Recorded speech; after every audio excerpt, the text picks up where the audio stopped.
I don't have to tell you things are bad. Everybody knows things are bad. Everybody's out of work or scared of losing their job.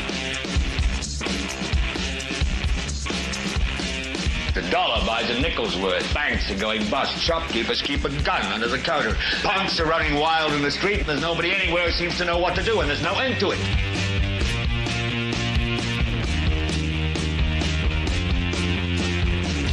The air is unfit to breathe, and our food is unfit to eat. We sit watching our TVs while some local newscaster tells us that today we had 15 homicides and 63 violent crimes, as if that's the way it's supposed to be. We know things are bad, worse than bad. It's like everything everywhere is going crazy, so we don't go out anymore.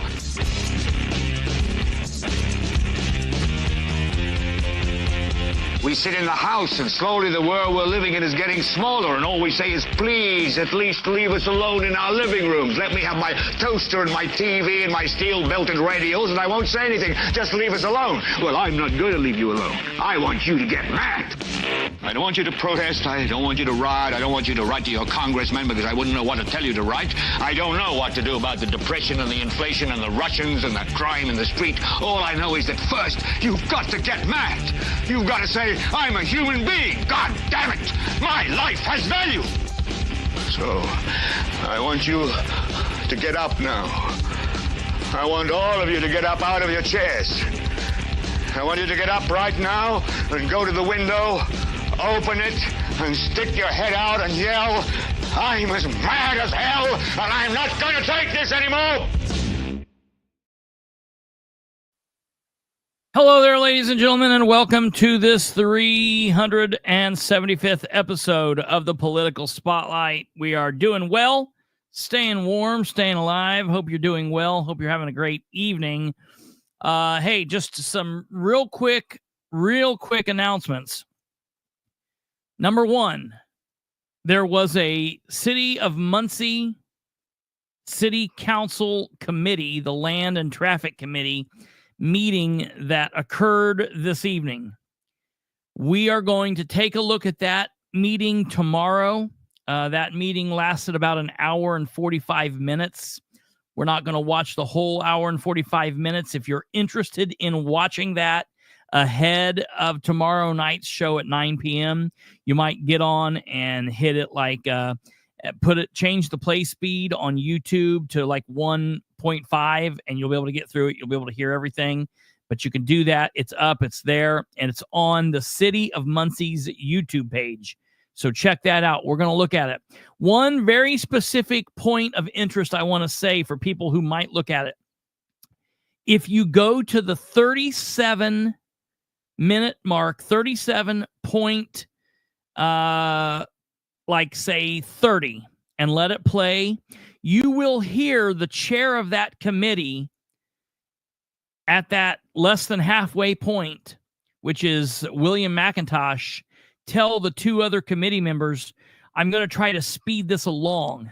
And I'm going to tell you, I'm getting ready to tear him apart for that. So I'm going to make a post about that later. I'm so sick and so over our government officials trying to hurry things along, not wanting to hear from the people, not wanting to sit their asses in the seat. William McIntosh, if you're in a hurry, if you need to get home for Jeopardy or for supper or whatever the hell it is, then you need to resign your seat. All right, let's just make that clear right now. All right, and I'm sorry, I'm being harsh, but your stupid ass bullshit comment right there got picked up, and I'm sorry, but I'm glad it did because I'm glad I know how you think now. So you shouldn't be where you're at. So we're going to be focusing on that tomorrow. Tomorrow, we're also going to take a look at the Muncie Redevelopment Commission meeting that happened last week or the week before. We did not look at that. We're going to look at that. We're going to look at all they were talking about there. And we're also going to go over the Board of Works meeting. Tomorrow, we're going to have a full episode. It's going to be a packed episode of getting things done. I just wanted to let folks know we are keeping aware of what's going on there. They only had about a 6-minute meeting for the Board of Works today, so we didn't really miss much. Sanitary District Board meeting went pretty smoothly. Adam seemed to do a good job. we'll talk about that later. Tonight, ladies and gentlemen, we are going to be focusing on Madison County. And I'm telling you, I'm just as angry. I don't live over there. It doesn't affect me in any way, but I'm just sick of these officials doing the nonsense they're doing. We're going to be focusing on Madison County. Our very special friend, contributing correspondent Katherine Callahan is going to be joining us here in just a second. We're going to be bringing her on. Tonight's episode is Pinocchio, Willis lies, and Commissioner Richwine runs from a girl. So we'll be talking about all of that. Hey, before we get into all of that, if you guys could do the things that you're supposed to do, we don't ask a whole lot of you, but if you could hit that like button, if you could make sure that the bell is turned on, that way you get notified when we go live. If you're here watching and you feel like commenting, if you're watching live, comment over there. And live means if you're here at the broadcast time, Wednesday, January 22nd, at 9:12 p.m. or later, then you can comment over there. If you're here in the future watching on your own time via replay, you can comment down below and we will get back to you. You can also message us, do all of those things. Hey, if you would, check us out on social media. You can find our links here. There you go. YouTube, Rumble, Facebook, X, all of that stuff. And keep in mind, anything that Katherine and I talk to you about that's on Facebook, you can go see on Facebook. Our Facebooks are wide open, so you can see all of that stuff. Tweety Bird saying the Muncie City Parks Board was interesting too. I was watching some of that in and out, and so I will definitely watch that and see the parts I missed. Jackie says excellent meeting, lots of clarifying information. Yeah. It was interesting. That meeting was very interesting. I'm just really angry that the board feels like they're in a hurry for some reason. That's disgusting to me. So they're going to have to answer for that. Hey, the last thing that I want to say before we bring Katherine on, and I know it. Katherine we're starting to try to integrate a lot of what Katherine's doing over in Madison County and the various folks that help her. We're starting to bring those meetings over to the page. So anytime there is a Madison County meeting, we're going to try to live stream it here, which means on YouTube and on our X account and on our Facebook accounts and all of that. And that means anytime we do something about Madison County, we are also connecting to all of Katherine's pages, to her personal page and to the various groups that she belongs with. I want to say this to everybody that is out there watching. I don't care how you watch. As long as you're watching and as long as you're sharing, that's good. I'm just saying this because whether you watch on Facebook or you watch on Twitter or you watch on Facebook, the act of you watching us, you don't have to pay for it. It doesn't cost you any money, and it doesn't matter what goes on. I will tell you, this is a full-time job. She's a doctor doing all that stuff, scaring people, making sure people are healthy and doing all that stuff. That's good. This is what we do full-time. This is a full-time gig for me. So the one way that you can help is by connecting with us on YouTube. Now, I have some of the diehards out there that I love that are on Facebook. I don't care where you watch from. If you want to watch from Facebook, that's great. The only reason I bring up the getting on YouTube is if you watch from YouTube, you are able to connect to more of the commenters. Because if you're watching on Facebook, you're only commenting with the few 2 or 3 people that might be watching that link with you rather than the 50 people that are in YouTube or whoever's on YouTube at that time. So just keep that in mind. We are on YouTube. That is our home. YouTube and Rumble are our 2 main places. I would say YouTube probably moreover. So if you could check that out on YouTube, that would be helpful. It's the Political Spotlight on YouTube. Our goal is eventually to get everybody to YouTube except for the diehards. But unless you're like, yeah, just watch on YouTube if you can. But other than that, I don't care. You can watch from wherever. Last thing here is...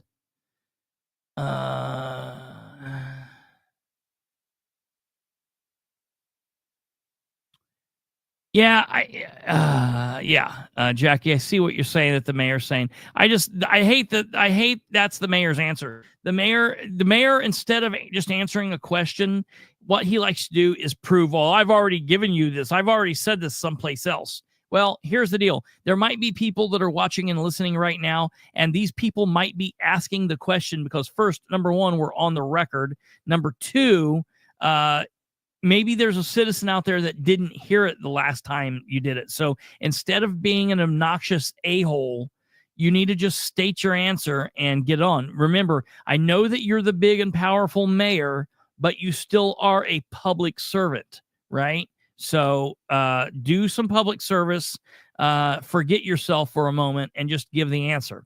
All right, without further ado, let's bring on Katherine Callahan.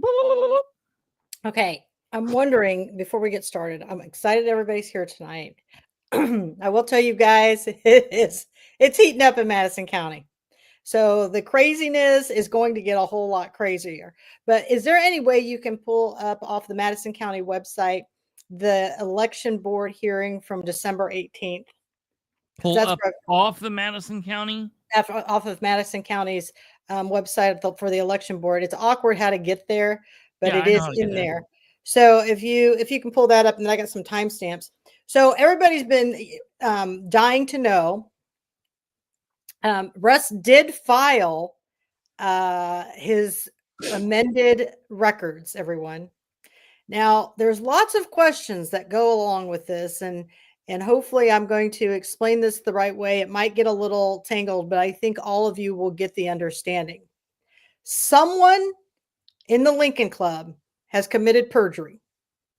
Now, I don't know if it's Russ Willis, and I don't know if it's Anthony Emery, but someone has. So what's happened is that when the original forms were submitted, these are legal documents that you're signing off. On that document, I believe it says that Anthony Emery took in the money and he signed off the forms. However, on the amended records, they've re-signed it, and now it's saying Russ took in the money, and so you can't do that. So I don't know which one has committed perjury. So if Anthony Emery didn't take in that money when the Lincoln Club, I'm not sure why you signed that originally like that. So there's some craziness that's going on with these forms. We just got them this afternoon. We need to go. Pause here 1 second. What date are you asking me to look for? December 18th. December 18th. December 18th. Because we're going to go back, you guys, and we're going to look at a few things that I want to bring to people's attention. I am asking for all you Madison County residents that are out there. We are asking for help from the citizens, because when we started beginning to look through the records that he's put in, there were several people in attendance at that Lincoln Club, and he still has on some of them, like he's got an unitemized. He's still got over $3,000 in one line, and then he's got itemized 5,000 of all these people who wrote checks. But I'm telling you right now, that unitemized, there's no way he took that in just donations here and there and everywhere. So say again to me. We're looking for people who might have written a check, and we're going to put all these records up online that you can look through this. I mean, and the reason why I say this is, like, when we're there, yes, I had a table, I invited people, and I gave them tickets, right? But there were also other high rollers at this meeting. Victoria Sparks was there. Did she sponsor a table? I don't see it on hers. Gaskell was there. Did he buy a table or a couple seats? Diego Morales was there. So we need to look at some of those state ones. We're going to do a lot of cross-referencing. There's a lot of things out there. People are asking us how they can help, but these are the kind of things. Talk to people. Have they attended Lincoln Clubs? Did they buy? They bought 2 tickets. That means it should have been itemized. So we're going to keep moving forward with this, because clearly, and that's why you see the thumbnail, somebody's lying. And so, and I'm sure it's all of them, but I just want everybody, we are far from done with this whole situation. with Russ Willis and the Lincoln Club. There is more that will be rolled out in the meantime. But I want to show you what the election board will allow and the lying they will allow. So do you have that video up? Yeah. Okay. So let me get to the timestamps here, what we want to read. So at the 25-minute and 45-second mark. 25 what? 25-minute and 45 seconds. Okay, so we're going to go to 20. We're going to go to 20. And we're going to listen to Russ's testimony. And what everybody, I want you to understand, Russ turned in 5 years of itemized documents, which is unbelievable. No, listen, when you're saying this, you got to be very careful to denote what when you're talking. So make sure you're saying, so the first time he did not turn this in. Prior to the complaint, he did not turn that in. What he did was he went through year by year as they do, and he turned in his complaints. So you're saying then there was the complaint, and we're getting ready to hear him testify to what he has and what he doesn't have. And then at the hearing just the other day, they told him he had a week to fix it. And now, as of yesterday or today, he has completed that and he's turned that in. And upon inspection of those new files, you've seen somehow he's went back and he's fixed every one of the complaint issues, which all 5 years by the testimony, he should not have been able to do. Right. And I want everybody to understand that in the January meeting, we had him swear in. Mm-hmm. And he admitted that his testimony was factual and true, and he stood behind it. Yep. So let's listen in at the starting at this lecture. Which then we'll go to the Lincoln Club if they have a presentation to make to the board.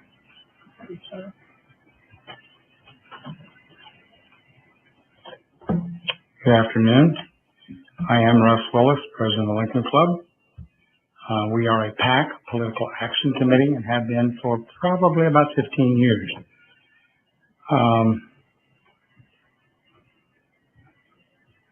Several points I want to make in regards to this complaint.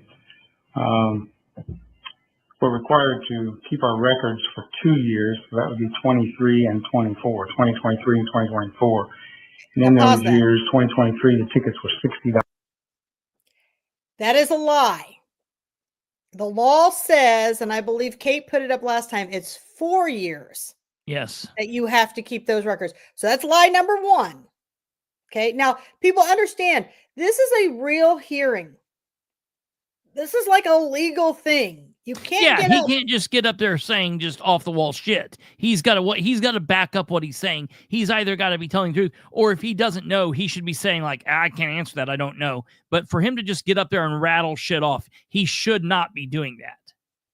Okay. So that's the first big one. And so I'm going to raise my hand when I want you to stop, and we're going to point some of this out so I don't bust anybody's eardrums. Yeah, you're fine. So go on from here. Uh-huh. $a piece, and in 2024 they were $75 a piece. So a table would have been $480 or $600 depending on the year. But as has been indicated in the article in Herald Bulletin, which I was aware and others are too, that for 50 years approximately, filings of the CFA4 for committees, for candidates, have filed as events. You put it all together and put it in. Many times, most of the time, to my understanding and knowledge, those were ticketed events under $100. So technically, they could have been filed under unitemized. We, the Lincoln Club, have always filed them as an event under itemized, just so we were being open as to where the money was and what the event was. With a ticket at $60 or $75, they're paid by individuals. Sometimes a candidate will get people to sit at their table, they'll collect them from them and give them to us, or write a check from their own committee. And that would seem to me to be a convenience rather than writing 8 separate checks for $60 or $75, just write one check. I don't believe you can collect money from other people that would be more than $100 and then you just pay. Yeah, that sounds like a problem. I'm not 100% sure, but I remember when he said that That's the like first time, and I was like, funneling money. I don't think that's legit. I was shocked that he said that. I remember when he said that the first time, and I was like, I don't think that's how that works, dude. Yeah. So go ahead. Okay. From the committee. If this was to the level of violation that's been accused, over 50 years of people looking at these reports, something would have come out, I would think. As long as I can remember, I've seen events, as was mentioned, from Democrats and Republicans, that this was the report. They would have a salad luncheon, they would have a reception, and whatever the event was called, a golf outing, and they would put it in as golf outing, reception, whatever. In our case, it's Lincoln dinner, and present one amount. Yeah. Cindy points out a very interesting comment here. He says, to the level of violation. You have this in law enforcement a lot of times where you'll have people who are not very well versed. You'll have bad guys that you're dealing with, or sometimes I've even heard police officers say this. They'll say, do you have enough probable cause? No. You either have probable cause or you don't. It's like being pregnant. You're not kind of pregnant. You're not a little pregnant. You either are or you're not. You either have probable cause or you don't. If there's a violation, it's either a violation or it's not a violation. It's not like, well, this one's a little baby violation. Now, I understand there's a difference between speeding and, mass murder, clearly, but those are two different things. Here, what he's saying is, if he's committed this violation that's being accused of him, he's either committed the violation or he's not. It's not like, well, it's just a little, a few $100s over, so it's small. No, it's either a violation or it's not. So that, I'm glad that someone pointed that out, and he's an idiot for saying that. So maybe our error was doing it under an itemized page rather than an unitemized page, because the tickets have always been under $100. Several candidates will collect individually from the people for the tickets and then either turn those in to us or individually tickets, or they will write one from their campaign, depending on how people wrote the check. Now, stop right there. The night of the event, people will come in and hand in. If I bought a ticket for me and my significant other, that would put me over the $100 mark. Sure. That would mean the elected official should have itemized that. And what's even more interesting is he calls out Larry Davis for doing this. So Larry Davis needs to answer for this. Yeah. Yeah, that's wild. Yeah. What did Larry run for? He's our assessor. Okay, so he's the assessor, and Larry's been in this a long time. So somebody needs to ask Larry Davis, hey, how many tickets did you sell? Did you sell any, 2x2? I mean, there's all kinds of wrongs. And if you listen closely to Russ, all he continues to do is tell you how they're skirting the system. Sure, that's it. Well, we know better than to make these tickets $100, so we put them at $75. I mean, the next thing it'll be, he'll put them at $99. I mean, this we get it, Russ. You think you're slick, I mean, this is just stupid. Right. Yeah, and he's done it for 50 years. So if it's been done for 50 years, why not continue on down this path? Yeah, right. Say, I'm not going to fix anything. This is the way we've always done it. And here's what I have a problem. Russ knowingly admits that the Democrats do it. Well, then why aren't you bringing suit against them? That's the other thing. And even the Herald Bulletin says this. Yeah. Well, they're the investigative journalists. If the Democrats are doing it, say their name. Get them up here in front of the election board. That's the thing that I hate, that they're using that as that's like whataboutism, right? So they're using that to fight back against you. Well, I don't understand what she's pointing at us about because the Democrats are doing it. Well, listen, here's the thing. It's not that myself, I'm not a Democrat. Catherine's not a Democrat. We're not taking shots at poor Russ because he's a Republican. We're trying to clean our own house before we start taking a look everywhere else. Because if we're not happy with what's happening within our side of the aisle, then who are we to complain about what's happening over there?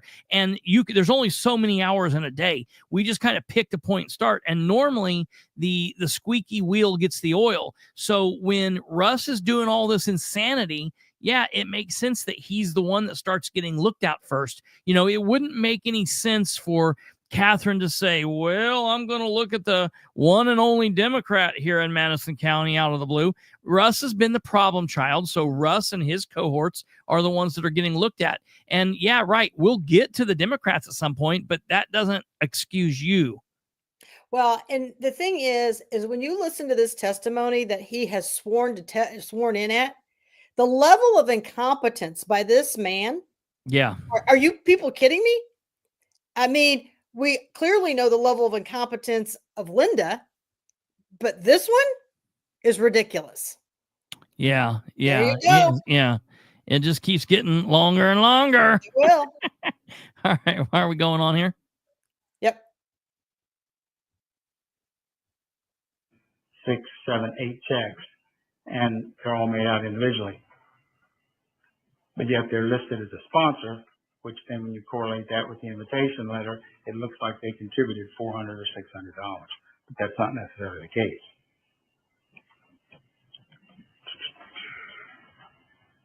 As far as investigating finance reports by this board, and I was the one who did it, we have enforced and issued fines based on the timely filing of these reports. I have seen several reports, I could mention names, but I won't, that had errors in their report. And we did not pursue those errors. I've never looked at them. He admits to contributing to a financial crime in election. He knows that other people are doing it. He's not going to mention their names, and he's not filing anything against them. Now that's a problem. That's a huge problem. He knows as a chair that people are doing it. So, people, we got a big problem in Madison County. Yeah. A huge one. He will cover for anybody in his inner circle, while he will hang anybody else out to dry. This is how absolutely ridiculous Russ Willis is. He is not competent to stand in front of the people or to run the GOP party in Madison County. He needs to go. And the fact that after he has stood up there and blatantly lied to the people, and Lanaine, or however you say his dumbass name, and I'm going to say that, and Linda cannot hold him accountable, I no longer have respect for either one of them. Yeah. I mean, none. I used to think, you know, Tim was a decent person, but after this, when you see a Democrat so willing to die on a sword for a lying Republican, it makes you question what he's all about. I mean, if this is the way he practices law, somebody needs to take away his license. Yeah. Yeah. I've said it for a long time. Because this is horrible. It's ridiculous. Listen to the amount of lying Russ is doing. Yeah. Yeah. So let's listen to that a little bit more. I didn't want to get into all that. That's a whole lot of work. Maybe we should. We might find additional things. There's never been any intent to hide or keep people from knowing. I mean, if we print a sponsor list, which that sponsor list is. I want to say this about this too. No, he's right. There's not been any intent to hide. They've just done it blatantly out in the open. The intent to hide and everything that they're doing underhanded is what he and they are doing now. Before, they've just turned it in. They haven't given a shit because it's like nobody's going to complain on us, and if they do, we're the ones that control everything. So it's the steps that he's doing now to cover things up, which I look at as detestable. Well, Other than that, he's just been turning the shit in. Well, and not only that, he files it at the county, which means if anybody wants to look at it, they have to go in and do a record request, and they can drag their feet and drag their feet and drag their feet and drag it out to the 30-day mark to give people those records. So, I mean, there's a couple of ways they're hiding it here. Sure. Absolutely. That's a good point. Yeah. Right. Because they could file all this. And I kind of think that should be a thing. And in order to do that, we would have to have a state representative or a state senator put that forward. But I kind of feel like all of this campaign finance stuff should need to be filed digitally, and it should go to the county. But then I think it should have to be filed with the Secretary of State. Well, and let me tell you something. Now, Heather in the election room, she's wanting us to bring up a thumb drive for documents. Then that thumb drive will have to go to IT and be cleared first, then come back to the election room, and then she'll download it on the thumb drive, and then she'll give it to us. I'm okay with that if it's a shit ton of documents. Well, I mean, this is for your financial records that they just turned in. Here's the thing. Let's get efficient and up to the 21st century. Get a scanner in there. And when they bring them in, start scanning them right into the computer and get them all filed. This is like an archaic system up here in Madison County. I've never seen such a thing. I want to read something about that here just really quickly, because this is important. Okay. And I've had a fight with Madison County about this before. So it's fine, I guess, right now for them to pull some hokey bullshit. But when the elections are going on and things like that are happening, specifically with filings and specifically like in the Aprils, in the ones in April and October, when the elections are going on, I want to remind Heather and everyone else of this. Indiana Code, that don't seem right. Indiana Code 3-9-4-5 says the election division and each county election board shall make the reports and statements filed with them available for public inspection and copying commencing as soon as practicable, but not later than the end of the second business day following the day during with which they were received.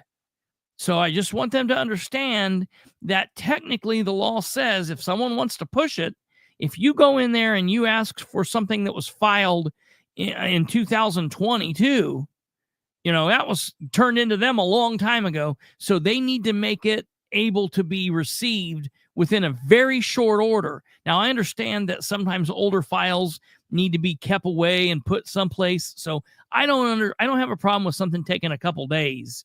But if someone goes in there and asking for a couple pages, they need to make that pretty damn quick available for the people. Now, if you're going in there and you're asking for every candidate that's filed, I don't have a problem with the thumbnail thing. It's actually a rather easy way to do it, but they need to figure out a way to hurry that process along.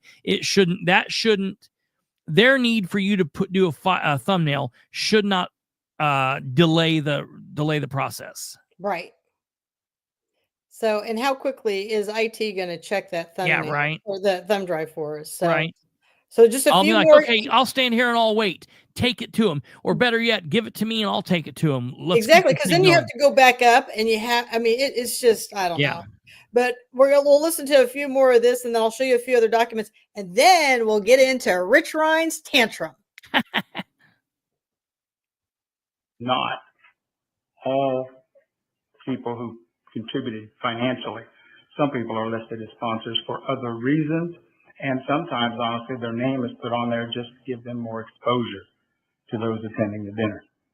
So that list is not accurate if you went into computing monetary contributions. Did he just say he sometimes just sticks people on there so they get their name on the fucking paper? Yeah, and that's how Russ does it. Russ will pick and choose in primaries who he's going to support. When you're a Republican candidate, he doesn't support all Republicans during a primary. He will decide who he's going to give money to But here's the thing, he'll accept money from everybody, but he won't support all the candidates. So like Troy Abbott, he ran for coroner and he donated 2 years in a row, but Russ never gave him any money towards his campaign or to help promote his campaign. And then he wants to sit up here and says, well, all the Republicans hold that seat and he has something to do with that. He has nothing to do with that. He didn't help with the sheriff's race. He didn't help with the coroner's race, two of the top legal, positions. He didn't do anything about that. But what he did do, and what it keeps doing, is he's bullying those people who won because his boy didn't win. So what he did with Troy Abbott is he bullied until he resigned, and now he's doing the same thing with Russ or with Beeman, and it's totally ridiculous and disgusting. Well, my question is this: didn't we just have someone get in trouble at the state level, a Democrat, for making up contributions? Didn't he? It wasn't a Democrat, it was a Republican, but yeah. Okay, wait a minute. No, I see what you're saying. He's not talking about on the campaign papers. He's talking about on a sponsor sheet that goes out. Oh. So he's not talking about on their CFA, on their report paperwork. That would be a real big problem. Yeah, that would be. That's why I was like, what? Yeah, no, I get what you're saying. No, he's now testifying to bullshit that has really no bearing. He's just really babbling at this point. But he's talking about the fact that he's like, well, sometimes we just, we put people's names on a paper that goes around to all of the chairs. Like on your little menu thing. Yeah, it says like this was sponsored by, everybody that he likes there. That's what he's talking about. Yeah. I was like, because I heard that and I was like, yeah, that was a big deal. But yeah, that's not that. All right, here we go. Ow. Those attending the dinner. So that list is not accurate if you went into computing monetary contributions. So again, there's been no intent. Again, I learned about this event thing probably 30 years ago by looking at reports of candidates who had salad luncheons at $5 a pop. I'm talking in the 90s and early 2000s, $5 per luncheon, and their report showed $2,700 they raised at their luncheon. That's an awful lot of $5 salads. But, we know people put out baskets, people put cash in, and it's all about an event report. So again, there's been no intentional trying to hide anything. Any questions? Well, I guess I have a question just to make sure. Have you seen these exhibits that have been filed as to the reports that some of the candidates have filed where they list the Lincoln Club as an expenditure? Yeah, probably as a table sponsor. Yes, I did see those, Mr. Lannon. I just want to make sure I understand what you're saying, which is I'm going to pick one out here. Mr. Lannon, we can't hear you. Oh, I'm sorry. I'll try to speak up. Take your mic on. I don't think it's on. I've got the red light on. The red light's on. Does that mean it's on? Yeah, this is up. I don't know why I don't know if this just captures it for the broadcast of it or if it actually. We can hear Linda. Okay, I'll speak up. I'm sorry. I'm having issues with my voice. You can't tell. Jesus. So I'll try to speak up. Always something. You should be able to hear us. Thank you. Okay, that might help. Thank you. So anyway, I'm looking at the committee to like Larry Davison's report where he does list the Lincoln Club, GOP, $400 says fundraiser, GOP. Are you saying that in that case, I mean, the check was written by Larry Davis or by his committee for $400 to the Lincoln Club. It's not that he gathered, multiple checks and then turned them all in. And it was. Some candidates gathered checks from the different people and turned those in. Some candidates. You can't do that. Like the Bob Cherry one that was mentioned in the previous testimony. His was like 260, and then there was another one for 200. Not everybody pays candidate. Some of them give him checks, and so he would turn in 260 from his committee and then turn in other checks from other people. And for convenience, But that's illegal. Yeah, I don't. I mean, if you listen to Lannon, makes the whole situation worse. And Russ admits it. Yes, I am taking other checks greater than $100 from candidates who are receiving that kind of money greater than $100 from other people. It's illegal. Yeah, yeah. I remember hearing that the first time, and I was like, I don't think what they're saying is right here. I don't. For the people who are watching this, what is my beef with this? He ran a flyer against me that had no factual information on it at all. That's my problem with it. When you take this dark money and you start running it against candidates just for your own pleasure, full of lies, now we have a problem. Yeah, well, right. I mean, the thing is, that's the whole reason that we have these campaign finance reports, so we can see who is funding these campaigns and these political action committees and the political parties, and you can see like what's happening, and then you have an understanding of how these commercials are getting paid for, and how newspaper ads are getting paid for, and signs and things like that. And specifically when you're dealing with the political action committee, that's already like a step way. You're not talking about specific candidates. That's just a grouping of people that people are now paying money into that can do anything really they want with that money as far as that goes. And so it's very important to keep track of what's happening. When we release these reports, what you will find is all the judges are promoting his lies. They have paid into this. They are promoting him to send out flyers, and none of them have a problem with it. That's pretty disgusting when you see all these drugs on there, or not drugs, all these judges. You got Coaster on there. You got Sims on there. You got all these judges on there supporting him to send out flyers. I want to know who was behind the flyer. Right now, I know it's Hewer, Steele, and Willis. So I want to know all the people that were behind that flyer, and I'm not going to stop until I find out. And I'm going to tell you what, we've been through several other finances, and I want people to understand I will be going in one by one, and we're going to go right down the row, and I will begin to show everybody's wrongdoing on financial forms. And some of them, you are in checkmate. There is no wiggle room. So since this election board does not want to hold Russ Willis accountable, then I'm going to put his whole inner circle on display.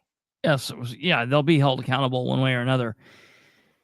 Kevin Fintner brings up a good point here. Flyer against his own party candidate. Nice weasel face shit right there. Well, and understand that. So unlike a candidate, the political party is not like, it's not the same thing as a candidate. They're a private club, and a lot of people don't like this because they feel like we should have some say over this. We can't, because they are a private entity. They're not elected or whatever. That being said, they do have laws. Their bylaws say that to be a good Republican or to be a good Democrat in good standing within these two parties, you cannot campaign openly or behind closed door. You cannot campaign against another party member of that same party.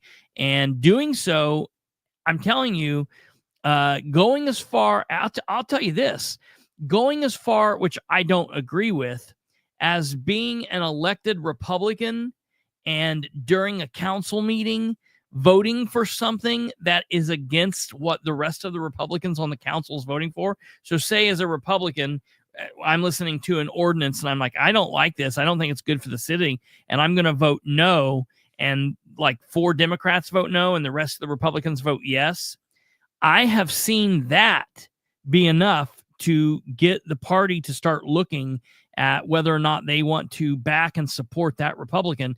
And it's went as far as having those Republicans be kicked from parties before.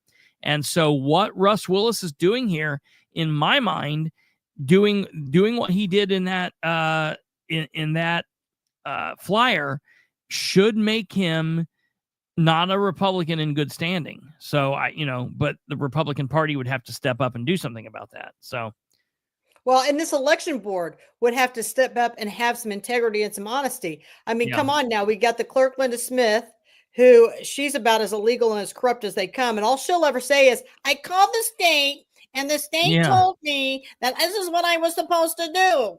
But if Catherine could read, well, Catherine can read, Linda. Okay. I don't know what to tell you. And you're going to find out just how much Catherine can read. So when she said those words, those were some fighting words. And then you got Connie Gardner up there. Her husband can't pay half his bills. So I don't even know why she gets to sit up there. I don't know what the deal was there. She said nothing the whole time. Well, yeah, because she's just a pawn. She was just the placeholder pawn. Yeah, and it's unfortunate because I actually think Connie's pretty nice. I mean, she's married to a horrible person, but that happens. I guess opposites attract. and then you got, I don't know, I'm going to say his first name, Tim, who will do anything he can to see if he can skirt around this. And I want everybody to know that Tim said, oh, you guys got to show intent. And then Russ gets up there and says, well, the intent was these two met. They already had a meeting before this all. You can't go meet privately with a judge and then have a ruling. This is just absolutely asinine. But you know what? This is enjoying to me. Because now people get to see just how corrupt this entire county is. Yeah. Oh, so Kevin wants to see the flyer. Okay, we'll get it up here in a minute. I'll get it up here in a minute. Yeah. But let's listen to the last bit of him getting his lying ways. You'd write a check from your committee, and then people could write them to him, which would be unitemized because they're under $100. Okay, but in each case for these committee reports, you agree that the Lincoln Club received a check from that entity, whether it was Larry Davis or Linda Smith or these other committees, these other committees. That's likely why they reported it, because it was one check over 100. All right, and made out to the Lincoln Club by that committee, it was more than $100, correct? Yes. All right. And if we should have itemized each one of those, then we should have. Now, when you say that for 50 so he knew years, how to fill them out then. This has been a practice. How do you know that? Well, I read the Herald Bulletin article, and he said he'd been following it since the 70s, and I've been president of the Lincoln Club since at least 1999. Now, wait a minute. I had no idea the Indiana Code was the Herald Bulletin. 25-year reference.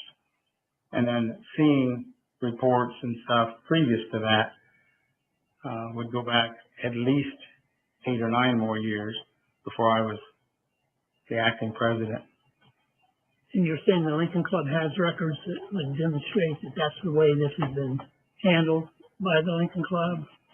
We normally purge our records every 2.5 years as allowed by law here. So we record those. When I took over, there was multiple years of records, but those haven't been kept. But we do keep the prior 2 years as required by law.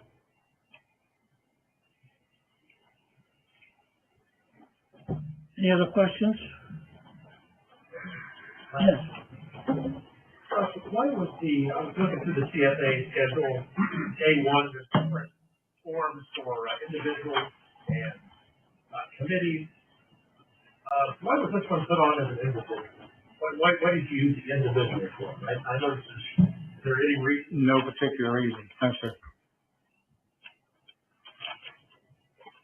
It's what has always been used. And, again, we were saying this event, this amount of money was received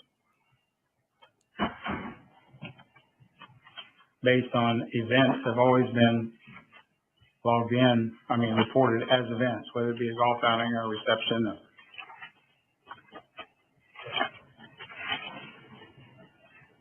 And again, if it's what has always been used. It should have come up sometime in the last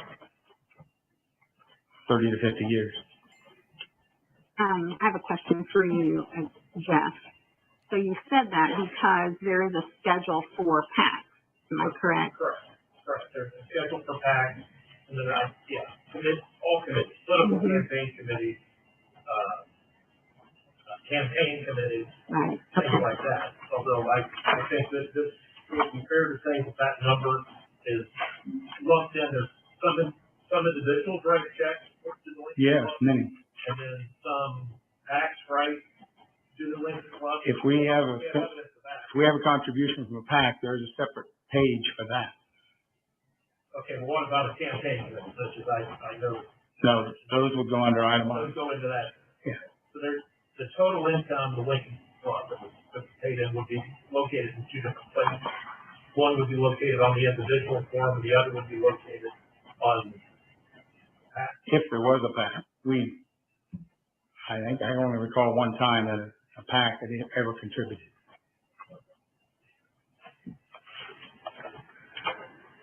But none in 2024, 2023. No.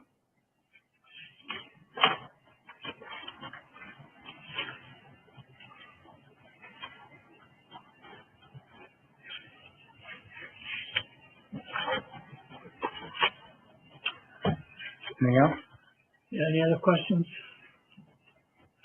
Or Mr. Willis? I do not have any questions for Mr. Rex. Thank Do you you. have any additional information or witnesses to present, Mr. Willis? No, just to summation, I would say there's never been any intent to report improperly. And experience, which was mentioned that I should know because of my experience, that's been my experience for over 30 years, is that events can be reported as events. And it's never been Just questioned. nuts. It's his Thank you very job to police it. He's the Yeah. GOP chair. Yeah. And so, and anybody who wants to watch that, that's always there. Maybe Yeah, you'll put that so, link up so people can address that. Yeah. I think I get up here and call him a liar in public. So, After listening to Mr. Willis explain to you what his story is, I'd like to know then why from 2019 and before he always itemized. Why did it change then? Why did suddenly, after 2019, did you stop itemizing? So for you to stand up here and lie. Well, wait a minute. When you say you, we're talking about the Lincoln. I'm talking about the Lincoln Club. He's always itemized before. He just stopped in about 2020. Was he the head of the Lincoln Club before 2019? Did he just say he's been there since 99? Yeah. Is Don't lie to people. Jim listening? well, and that's what I mean. They're only listening to what they want to listen I just to. wanted to point out that the information provided to you by Mr. Willis had no support to it. He provided you no statutory support to it. He provided you no documentary evidence to support what he told you. Did you want to respond, Mr. Willis? Yes, sir. Those reports obviously are still upstairs in the election the election room from the years that were mentioned, 2019 or whatever. Like I said, I took over in 1999 as president, and all the reports that have been filed from that point, there's never been any itemization for the Lincoln dinner. Other contributions would be itemized if we've had people give money over the years, and those would be itemized. But the Lincoln dinner has always been reported as an event. You can look at those reports. Okay. So what's your statement to that? Is what he's saying here true or not? The point is this. I know that I'm supposed to put anything over $100 because when people have done that, I've put it in there. But I didn't do it when people did over $100 in the Lincoln Club. So he clearly knows that he's supposed to do it. Yeah. He just admitted it to this entire thing. Now, it was a minute ago, he didn't know you were supposed to itemize those things out, right? Yeah. A minute ago, well, it's this and it's that. But then you just stood up here when I forced his hand and he says, well, if somebody gave me that money over $100, it is itemized. I just didn't do it when they gave me over $100 for the dinner. There's no difference. Yeah. Somebody is giving you over $100. You know better. So here again, he lies again, and Tim accepts his testimony. What Well, more? yeah. This guy is, I mean, he's spewing all over himself. I don't even know why they let this person talk, because the more he talks, the worse this appears. And what happened here is you got three people sitting up there who just said, you know what, we're going to accept those lies. We know that you're not telling the truth, and we're going to let this fly. But a problem I have with this is he's saying, look, I don't care if he did it back in 2019 or not. I don't care. Maybe he very well did it wrong in 2019. Maybe he did do it wrong very in 2019. well. He's done it wrong his entire time. I don't give a shit. That means he's just done it wrong all those years. The problem is that doesn't negate that you're not doing it wrong during the complaint. If you've done it wrong before and that wasn't complained about, okay, whatever. But this is being complained about. This is being brought before us. And that's the issue here at hand. I don't care what you did in years that haven't been added in the complaint, whatever. You either did it or didn't do it. But the issue is what's at stake right here. And like Stumblefoot says, I'm messing up his plan in the pay-to-play county. Well, Yeah. you bet you're right. Yeah. I'm going to even this playing field. So, okay. What are we? So we can move on. I mean, that pretty much. So I sent you an article from the Herald Bulletin and Messenger. I just want you to pull this up for the people. Yeah. And this article was in 2023. Yeah. And he puts in here. So he had actually had an election board meeting. He posed fines for candidates and political action committees for the failure to file finance reports. Okay. Well, here's the thing. Why didn't he ever look at his own finances? Why didn't somebody come back and look at his failures and his finances? Why did he get a free pass? Right? So he admits right here, by the state statutes, candidates and political action committees are required to file campaign finance reports listing contributors. It says that, listing contributors. He admits he knows what he's supposed to do. He admits he knows that he's supposed to put all this itemization on there. Sure. Expenses, debts before the primary and general election and at the end of each year. So I don't understand why this election board did not find him guilty. It also says in here that the law allows for a $50 per day fine for up to 20 days for the failure to file necessary forms to a maximum of $1,000. Okay. He owes somebody $6,000. Yeah. Because all of his reports should have the maximum fine. Right. So, it's right here in the Herald Bulletin. And remember, Russ, you just said that you believe the Herald Bulletin is Indiana code as opposed to what the actual Indiana code is. Right. Right. So for those people who are wanting to see what the flyer looks like, I put the flyers. Yeah, here's the flyer. He not only did flyers, but he did text. He did texting too that went out to a bunch of text messaging. So it says characters of Madison County. So bad we wish it were just a cartoon. And the top flyers there are the top people are Katherine, Vaughn, and Devin Norick. And on the front it says the nepotism Noricks.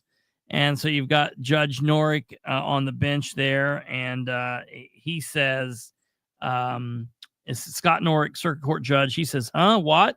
Oh, sure, son. Anything for your political future. And then the dude over here on the right, he says, please, Judge Daddy, sign these orders for me and your former clients. And that's Devin Norick, public defender, and he was a candidate for commissioner.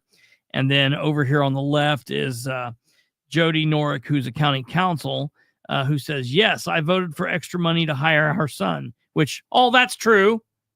We took shots at her because she did that. And we've talked about the appearance of the fact that it looks like, you've got all these people in government. It doesn't look good. I get it. But here's the thing. She really didn't know that Devin had gotten that job. And I do believe her. It doesn't matter. We can all mince words, right? I do like the Noricks. I'm going to be out there. Chris and I have always agreed to disagree, and we all have our own thought process. But while you look at this family, I want to know where the flyer is against the Culps. Well, the Right? Culps, the Lycans. So Yeah, right. Willis sends this out, but he doesn't say about Jonathan Culp and Todd Culp being dad and son and dad, right? And then they put Jennifer Culp in the mix. So if we're gonna do this kind of stuff, Russ has got to do it the right way. So I say that. So here's the back part, and the back part is confused Katherine. Well, there's nothing confused about Katherine. Katherine sued the county and took taxpayer monies. Now she wants to be trusted with our money as auditor. No thanks. Now, I can't speak on that. Now, Chris can. He can talk all he wants about that suit. But I don't think Katherine lost the suit. No, yeah, and it was something that anybody else would have filed suit against. So it wasn't like she stole money. She filed a suit and was found to be in the wrong, or she was found to be in the right, and they were in the wrong. So she was awarded money. That's what happens in a lawsuit. In a federal court, like people who are real judges who do real shit. I mean, this is what I'm talking about. So that's a complete lie. Then it says Katherine Callahan couldn't juggle the coroner's office. She can't juggle the auditor's office. Katherine couldn't juggle the coroner's office? Oh, I think Katherine did for 2 years and did a great job at it. You did fine, but first of all, I would argue you weren't the elected coroner. So number one, I was not the elected coroner. Number two, I wasn't the one who came up with the idea to put people in a beer cooler. Yeah, right. And I'll tell you, ask any cop out there. They used to wait 30 minutes to 90 minutes on a scene before a coroner arrived. With our staff, never longer than 30 minutes before somebody was on a scene. So don't even start with me with this. That was a complete lie. Now the whole thing with Vaughn, that's true. And listen, all I can tell you about that is that Rodney Cummins is the one who expunged his record. So yeah, right. I don't know what to tell you about that. Yeah, I mean, it is what it is. I thought this flyer was fantastic. So much so that we have actually taken this character that they created, and I've done some changing with the mouth, and I've done some flipping around of the arms, and I've used this character of Katherine like in very many of our thumbnails. So I think it's fantastic. I love it. It's wonderful. And then if you want to show them the text message that went out, I think it's amazing. Oh yeah. And so then the text message went out. Here's the text message. Hold on, let me pull this up. This was, and I just didn't like it because I don't like them putting Katherine next to Vaughn. Vaughn is a weirdo. I never liked Vaughn. I don't think, I mean, there's things that Katherine agreed with Vaughn on, but I don't I'll give credit where credit is due, and I'll give the whoopings where the whoopings are due. Yeah. Except for when you don't. Well, but hey, no big deal. Everybody's got their, I got people like that too. It is what it is. It's no big deal. I just bust her balls. Here's the other 3 peas in a pod. Whatever. Listen, and we interviewed Devin Norick. I like Devin Norick. I like Devin. I wish he would have won. I like Devin. Listen, I love Devin. Devin. Yeah, I had no problem with Devin. So that's the whole thing. So it is what it is. But I just wanted everybody out there to know that. Now, Carrie asked if they voted. No, not till March. That will be in March. And Russ put up on his closed page. And I ask everybody, please wait a couple days and then go ask if you can be on Russ's page, because the funny thing is Russ always has a purge. Anytime I post something that's come from his page, he purges like all these friends out of his page because he's not sure who the mole is. What? It's actually quite funny. And Wait, so what did you say? So anytime I post, some people will send me screenshots of Russ's page because he takes people out of there, right? Yeah. So he only lets. So then what'll happen is he'll suddenly purge all these people out of the group because he's not sure which one's the mole. So he goes through and he starts deleting people thinking one of them is the mole. So like he has it. It's on my Facebook page. If you're a precinct committee member or a VPC that's watching right now, it's supposed to be March the 1st at 9:30, and the rest of the details are supposed to magically appear in your U.S. postal mail. But I just want you to know that they don't always make it there. And then Russ says, oh, you didn't get that. So we will continue to be putting this all over Facebook and getting Send it out that there. to me. I sent it to you, Kevin. Okay. Send that to me. So there it is. So it's just one of those things that we've put up so people have the information, and let's see what happens. If I were a PC, I'd be so disgusted with all of this.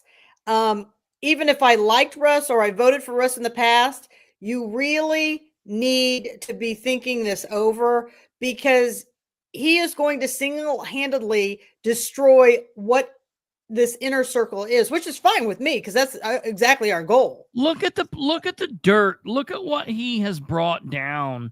Oh, say it makes Republicans look awful. Say that you hate Katherine. Hate her. Look at what he did with Rob Josuak. It's not like this is just Rob. Russ is one problem after another. Problem after problem after problem after problem. And I can't think that it's the same thing that we've got here in Delaware County, right? We've got a chairman who everybody hates, and this is how it always goes. It was like this with Victor. It was like this with Ed. Everybody hates this person. They think that this person is ineffective as a leader. They don't like what this person says. They don't think that this person is a good political strategist. And but everyone's too chicken shit to stand up and take the first punch, not realizing that if just one damn person would do it, then the whole thing would come down. But someone has to stand up. And I'm telling you, if they vote, we're in the same situation in Delaware County. We got a vote coming up here in March, and Ed saying he's going to run. I'm telling you, if Delaware and Madison County vote and put in, and now when I say it's not citizens, we're not going to be doing it. It's just the members of the party. And when I say members of the party, it's just the precinct committee people. If the precinct committee people vote to put Russ back in Madison and Ed back in Delaware, it's going to be laughable. I mean, that's all there is to it. Here's the thing. I'm not moving out of the county if Russ gets renominated as right. We're not going to that extreme. Right. But I will tell you this. If Russ wins that caucus, I think that meeting is going to turn into a comedy show. Oh, yeah. I just don't see how there's any way that he has enough votes to win.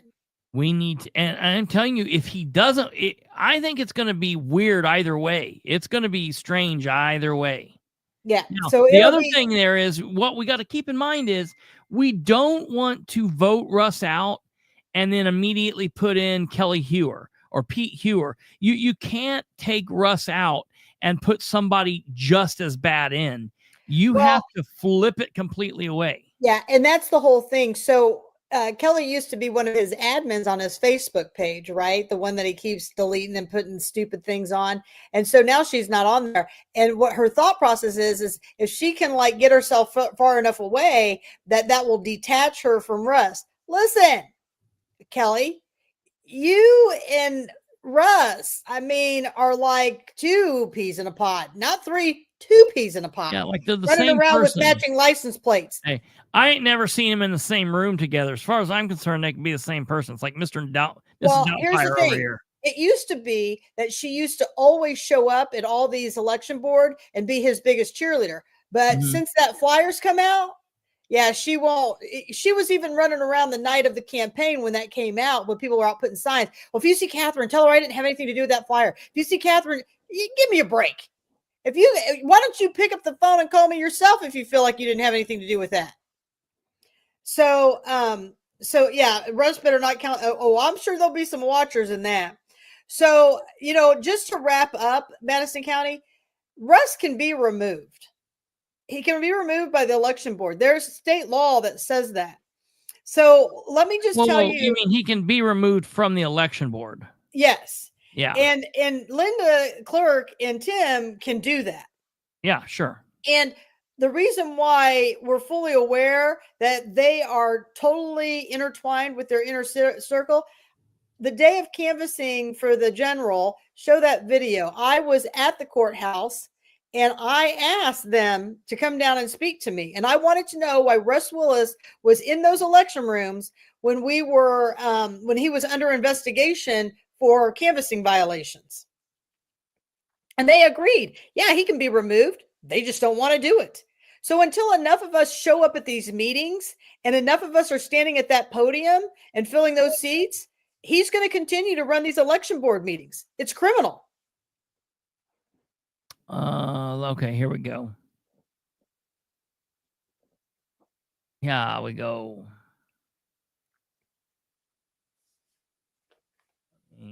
I want to make sure there's sound to it.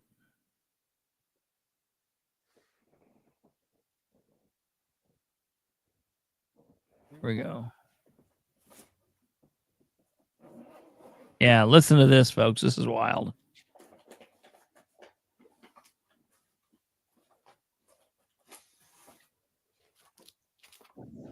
Hi, how are you? Good. So we just kind of have some questions about the whole process on what's going on. Now, you guys are the election board, correct? You're the election board. And so there's been a complaint, which you guys voted unanimously, that Russ Willis violated a canvassing, and it's been turned over to the state board or the Indiana State Police. Who's this guy back behind Russ? I don't know who that is. Okay. I mean, wondering. He's like, I don't think it's Lloyd Brown, but it might be Lloyd Brown. It's I don't not know. Lloyd Brown. Yeah, well, that's under It investigation. is not Lloyd Brown. Yeah, I don't know who it is. Unless he gained a shit ton of weight between here and when I saw him like a month later. Investigation why he is still present within these areas while that's under investigation. Still a member of the election board. Okay. Still has the authority to serve. Okay. All right. We just wanted to make sure that the public all knew that even though there is actual complaint and it's been 5 months and nothing's been done, I just want everybody to be aware of that. So they're going to continue to allow people who violate rules to stay within their board when they have the right. 2 of the members have the right to have him removed. And so that's how it works in Madison County. There's no reason he should be up there today. Look at these people just standing Now, your around clerk getting is here. dressed down. This is where she should be speaking. The clerk Yeah. should be speaking. Right. She's a toad. Look at him just standing around getting dressed down. There is nothing. Listen, I got something wrong with me where I love like cringe. The cringier, the better. Like, I wish I was like hiding in a closet watching this. It's so cringy. And it makes like the hair on the back of my neck stand up, and watching these people just standing, getting dressed down. It's hilarious. After the whole mess that happened. What? They know they're in trouble. Yeah, look at them. They hate. Here's the thing is, I have been in this exact position talking to assholes, and they're just staring at me. And what I love about it is the fact is, I love seeing somebody else doing it so much that it's comical to me just watching this, because I love when other people are doing it. So it's so amazing to me. I love it. I've watched this video. I can't tell you how many times. And the other day. No, oh no, I just wanted to make sure we were clear on that. Class is dismissed. Okay, class is dismissed. Yeah, right. So there's your election team that will do what they can to make sure that their party wins. It's been a great time up here. So Nicole did this, and she's great about that, and we appreciate that. So, everybody got to see the whole other election board meeting. Hey, real quick. So let's listen to this real quick. Before we move on to that, I do want to say, so we might as well, because I don't hardly ever do that really quick, but I might as well say it. Let me see. What's the name of her YouTube channel? Is she on here tonight? I'm surprised she's not on here. She is it's not, is it all out of, no, it's not all out of bubble gum. What is she? She's got a couple different ones. I'm trying to look it up. She's got some great. Oh, it's Heads Up. I'm trying to. Is it a Z? Heads Up with a Z? Yeah, it's Heads Up with a Z. I'll find it and I'll make sure I tell people just to go and send that. It's okay. So it's Heads Up. It's HEADZUP, all one word. So heads, but no S. It's a Z. Heads Up. HEADZUP and co production. Heads Up. I'll show you here real quick, just so you can see it. It's this very top one with the eyeball. The world looks like an eyeball. So if you're out there, she does shit from Madison County. If you haven't subscribed, go give her a subscribe and hit that up. Heads Up. And she's got some really great videos. You guys. Yeah, absolutely. So yeah, definitely go check that out. I like to try to send people there.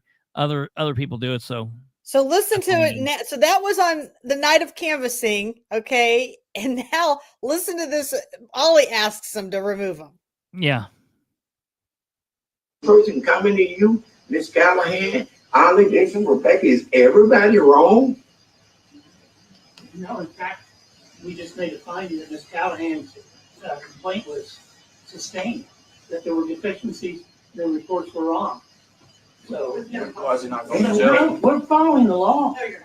Well, I'd like for you to show me a law that says they're not given 5 days to make the. Put him in jail. So, Why not remove you, He continues to violate. do we have that power, Mr. Graham? Yes, you do, as a board, you can vote. Yes. Well, I'll take a look at that statute. I'm not aware of that. Put him in jail, bond him out. We just had the conversation.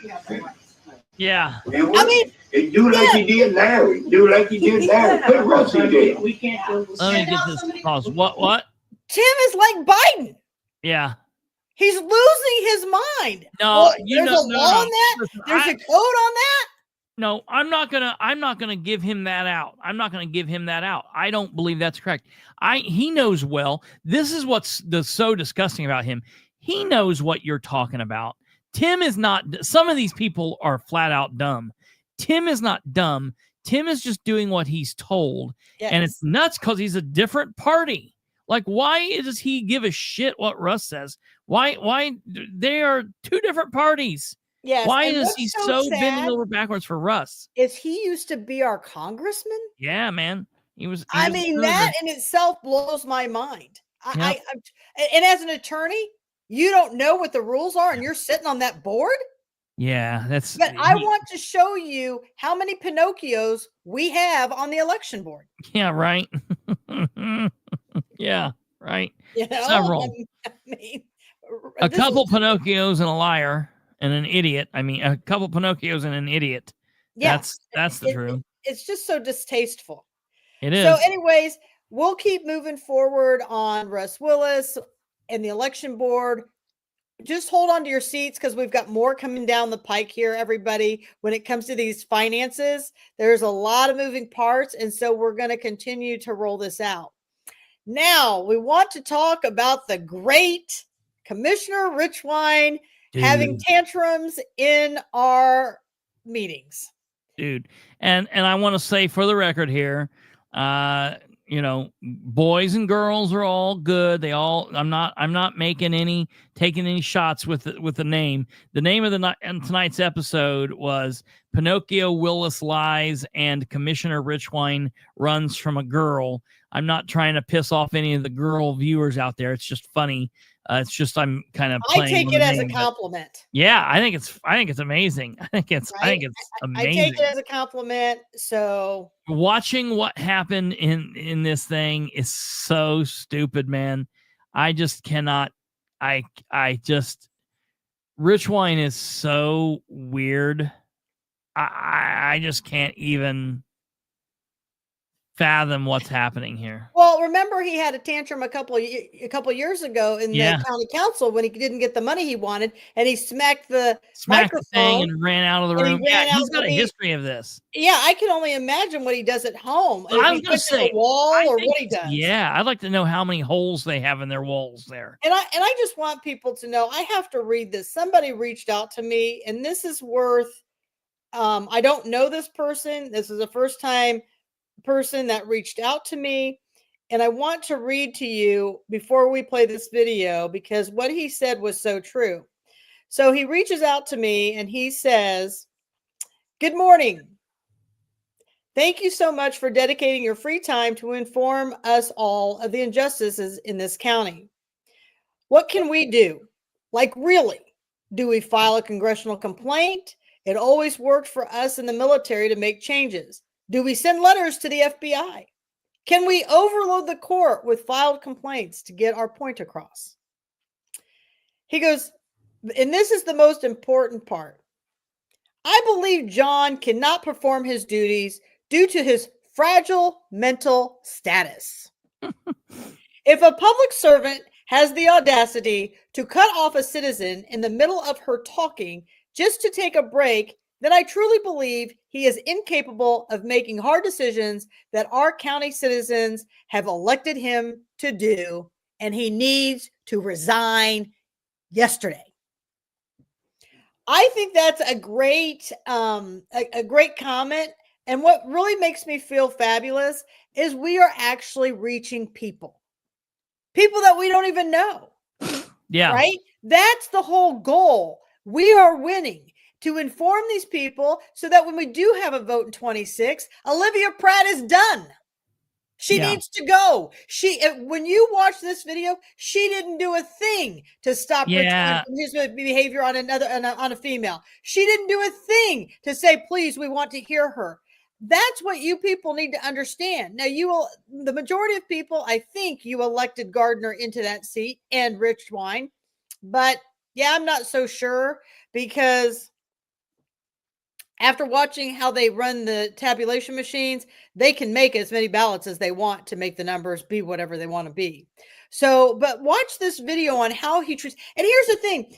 He doesn't have, and every individual in my eyes should have the opportunity to speak. So anybody who's listening to this, I'm not saying this in a disrespectful way to anybody, because we all put our pants on the same way. Okay. One leg at a time.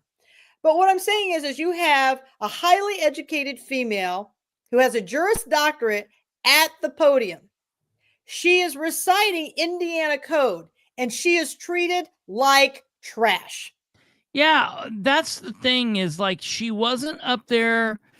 Dude, I always hate when people tell me there's one specific, and I'm not going to name this person, but there's this one specific elected official who I talk to frequently. We're on a pretty frequent basis, and frequently this person tells me, well, it's your delivery. And what I think that these people fail to understand is what I say here on my program and how I say it, and being mad and how I treat these people.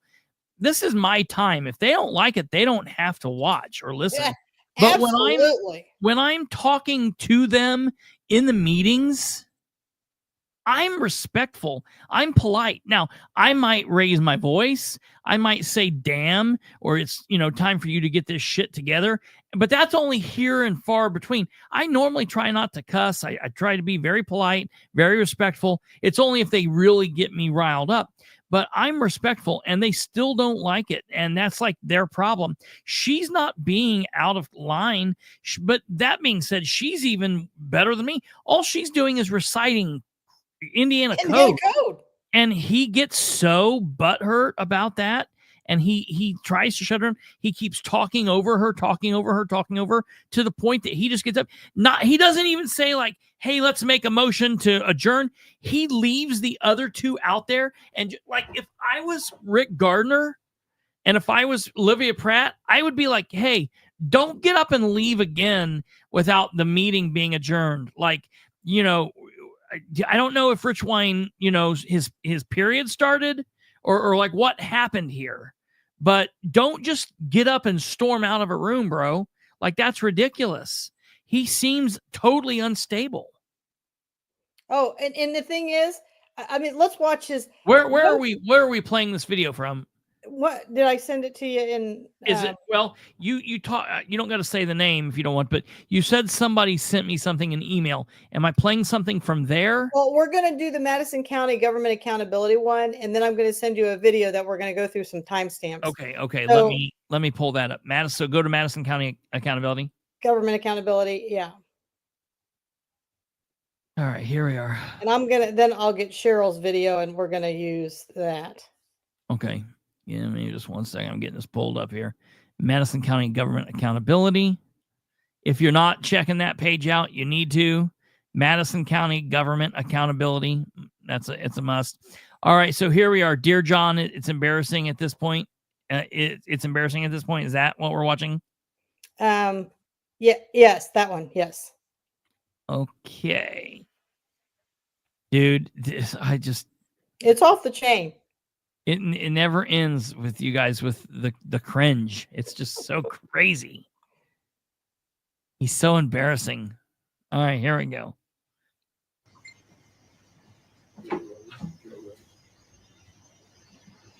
Laureen White, Anderson, Indiana. I have to say that I'm surprised at how quickly this board was able to act. From what Jeff said earlier, a single citizen complained to Darlene Likens, and this board was able to use our tax dollars to draft an entire ordinance. Jeff also said... Now listen, he's already talking. It's kind of hard to hear because them being up there, you don't really hear them very well, but he's already talking over her. And what he is saying, to the best of my ability or understanding, is, you have to be commenting about what we're talking here, or do you have a comment about whatever we're doing? That's what he's saying. So I'm going to take it back. Just listen for him trying to overtalk her. Darlene Likens, and this board was able to use our tax dollars to draft an entire ordinance. Jeff also said that there is a private nuisance claim that can be made. Has the complainant filed claim against the neighbor? Or is the complainant waiting for the county to pass this ordinance so the county can file the complaint for them? Do you have any comments about the ordinance, is what he keeps saying. In 2020, my husband filed a complaint against the illegal salvage yard operating adjacent to my property. For over 3 years, this county refused to file suit. Instead, I was informed that I had to file. Finally, Commissioner Richwine said they would pass an amendment and vote on the passage of the ordinance in the next commissioner's meeting. Indiana Code 3674-607, zoning ordinance, procedure for proposal to amend or partially repeal an ordinance. If the proposal is initiated by a participating legislative body instead of the Planning Commission, the proposal must be referred to the Commission for consideration and recommendation before any final action is taken. Now, don't you have to have somebody second that break? You would think. I mean, I don't know if he sharded himself and he had to go change his diaper. I'm not really sure what happened here. And so, look, she sits down. Seems a little sensitive. He's very sensitive. He's very sensitive. Very. I thought public comment meant you was allowed to speak your public comment. I didn't realize that it meant you can only speak your public comment about certain stuff. I am allowed to speak my public comment. Is public comment. I'm allowed to regress my government. Only if I'm allowed to be John critical of agrees. them. Oh, look, he came back. That wasn't That's a long 5 minutes. The camera never stopped rolling. Yeah, no. So it was all right. Let's look here real quick and see. Okay. So this whole video is 3 minutes and 12 seconds. Let's watch this real quick here and see when he gets up. Ordinance. If the proposal is initiated by a participating legislative body instead of the Planning Commission, the proposal must be referred. Okay, so he says that at 1:29, 5-minute break at 1:29. To the Commission for consideration and recommendation before any final action is taken. He leaves the room at 1:35. No commissioners follow him. No commissioners spoke him up or said anything. Nope, didn't do a thing. What in the bloody hell would be wrong? Even if she's completely off her nut, if she's a nutter, if she's crazy, if she's doing all this nonsense, what in the hell is wrong with listening to her for 3 minutes? What would be wrong with that? These people cause such a bigger scene. It's just like at this exact same time, I was being viewpoint discriminated against in my commissioners meeting because my commissioners would not allow me to speak because of some bizarre new rule that you have to sign up before the meeting starts. So they wouldn't let me speak. And it's now all this insanity. If they would have just let me speak, if they would have just listened to her speak, we wouldn't be talking about this. We'd still be talking about Russ Willis. All right. So when does he come back here?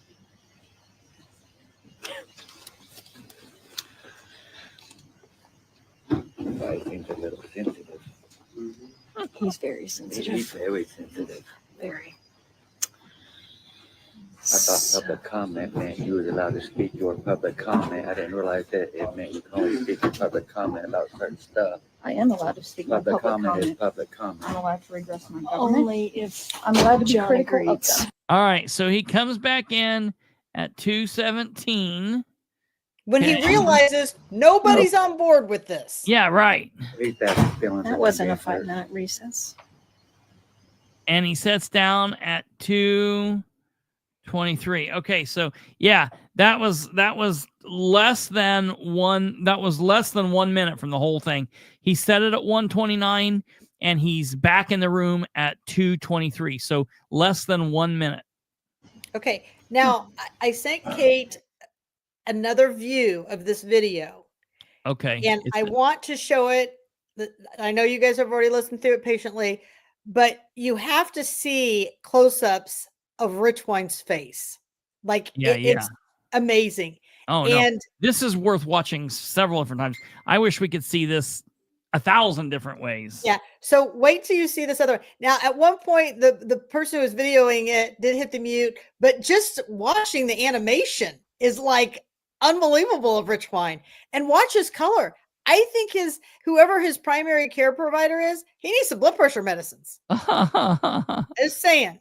So watch this other view because it's quite amusing. And watch their counsel attorney.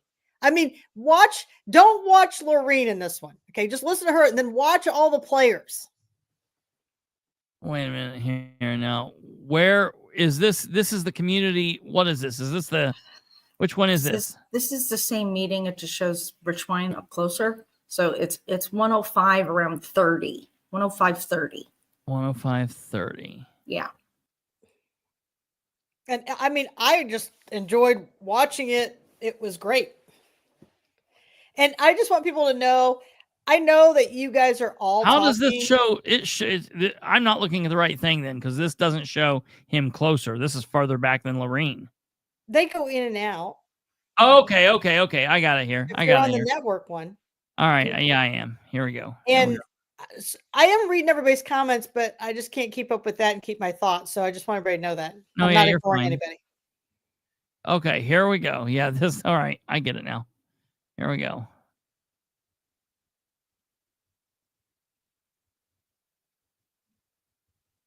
Share. View tab. Okay, here we go.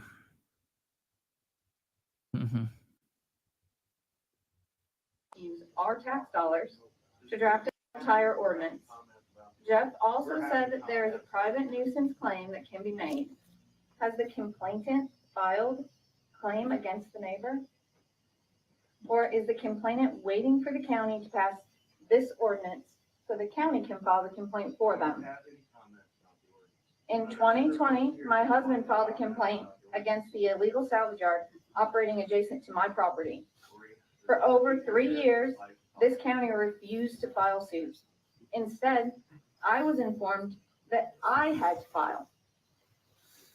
Finally, Commissioner Richwine said they would pass an amendment and vote on the passage of the ordinance in the next commissioner's meeting.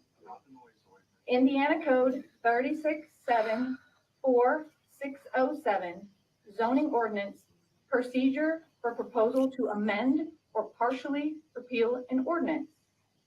If the proposal is initiated by a participating legislative body instead of the planning commission, the proposal must be referred to the commission for consideration and recommendation before any final action is taken. Now, I want to point out that down there, this is the news reporter. None of this was in the paper. Yeah. The county attorney appears very amused by this. So the mute button goes on, but there's more. Keep watching this. Now, do you notice that Richwine cannot speak into the microphone? Like, just let this roll. He can't speak into the microphone, right? But wait till he comes back. He can clearly speak into the microphone.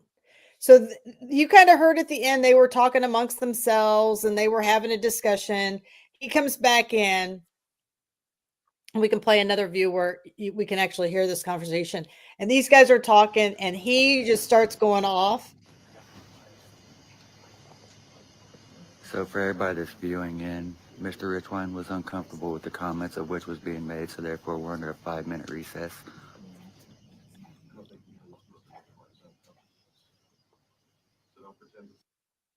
What's he saying? Well, and that's what we'll have to go to Cheryl's video. And he just starts going off. But watch his behavior for a second there. Oops. All right, hold on. Let's go back and watch this.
So this just kind of shows you how bad he is. Now I sent you Cheryl's video, and if we want to hear on Cheryl's video, yeah, I want to hear. I want to get at the 53 and 31 second mark. John returns. You sent it where?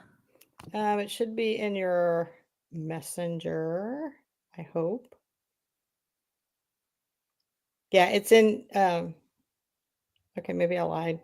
Yeah, you didn't send it to me in Messenger. All right, let me go back and get it. All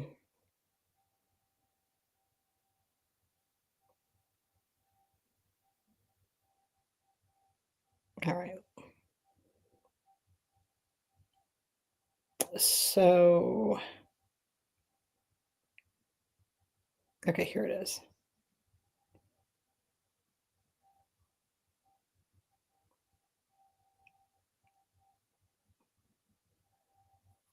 Okay, so you have it in Messenger. So at the 53-minute mark and 31 second is when John returns. Okay. Oh, you did send it in Messenger the first time. You just keep sending it in different ones. All right, here we go. It's my ADHD. Yeah. Catherine's the only person that I know that will be having one conversation with me all across three different platforms. I want to make sure I get my point across. I'm like, could we just do this in one? All right, it's loading here. Yeah, and I want to thank Cheryl McKinney for going to this and capturing this, because I know sometimes she's able to go, you know, when Katherine can't, or at various other times. So it takes a lot of moving people. I mean, when Rebecca Crooms can't go, Dave Sargent can't go. So everybody is, you know, willing to jump in where one can't. So it's been great that everybody has come together like this. So if there's ever people who are out there who have time off during the day, let us know, because sometimes we just get in a position that not everybody can go. Yeah. And sometimes we got several meetings going on at once. Yeah.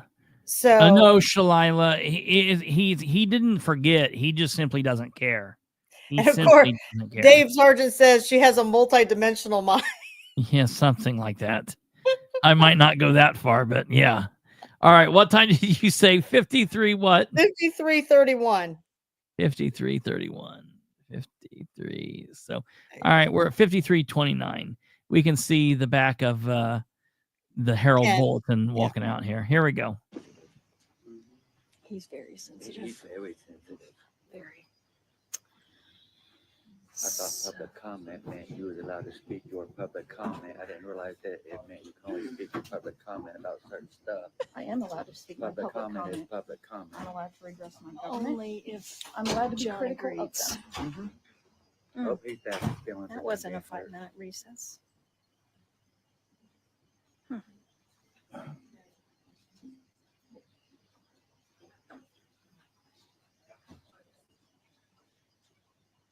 So for everybody that's viewing in, Mr. Richwine was uncomfortable with the comments of which was being made, so therefore we're under a 5-minute recess. I don't think you know what we're talking about.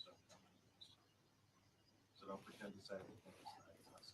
We're here to talk about a noise ordinance. I'm sorry, did that have anything to do with the noise ordinance, or is this your personal opinion that I'm gathering at this moment? We're here for one specific subject. And I think that we need to stick to that for the citizens that showed up today to give their time to talk about this noise ordinance. Now, it's important for them to take off work, to take time away from their family, and it's important for us to listen to what they say. And so I appreciate you all coming. I appreciate you conducting yourselves professionally. We're going to stick to what the business is today. We're not going to deviate. She was speaking on the ordinance. What kills me is these people a lot of times feel like they don't understand any type of like laying the foundation of what you're trying to get to and talking to. And some, very seldomly have I ever heard someone be talking about Ordinance 2325 and somebody gets up and says, Ordinance 2320. What they want is you to get up. They don't want to hear from you. That's the first and foremost. They don't care to hear from what you got to say. He doesn't care about your time. If they did, they would hold these in the evening. He doesn't care about the people that have to take off work. They don't want you to take off work. They don't want you to take time away from your family. They don't want you to be there. If they cared about any of that, they would do things differently. He doesn't want to hear from anybody. That's the issue. But if they're going to hear from you, he wants you to get up there and say, I am in favor or I'm against, and sit down. They don't want a story. They don't even want 3 minutes. As far as I'm concerned, you could get up and talk about this, and I could start off by saying, when I was a little boy, I was outside and I heard this really loud noise. You can try to, I have no respect for this man. Let's back up just a little bit to the 6 minute and 50-second mark. 6 minute and 50-second. And this is where they talk about the decibel meters.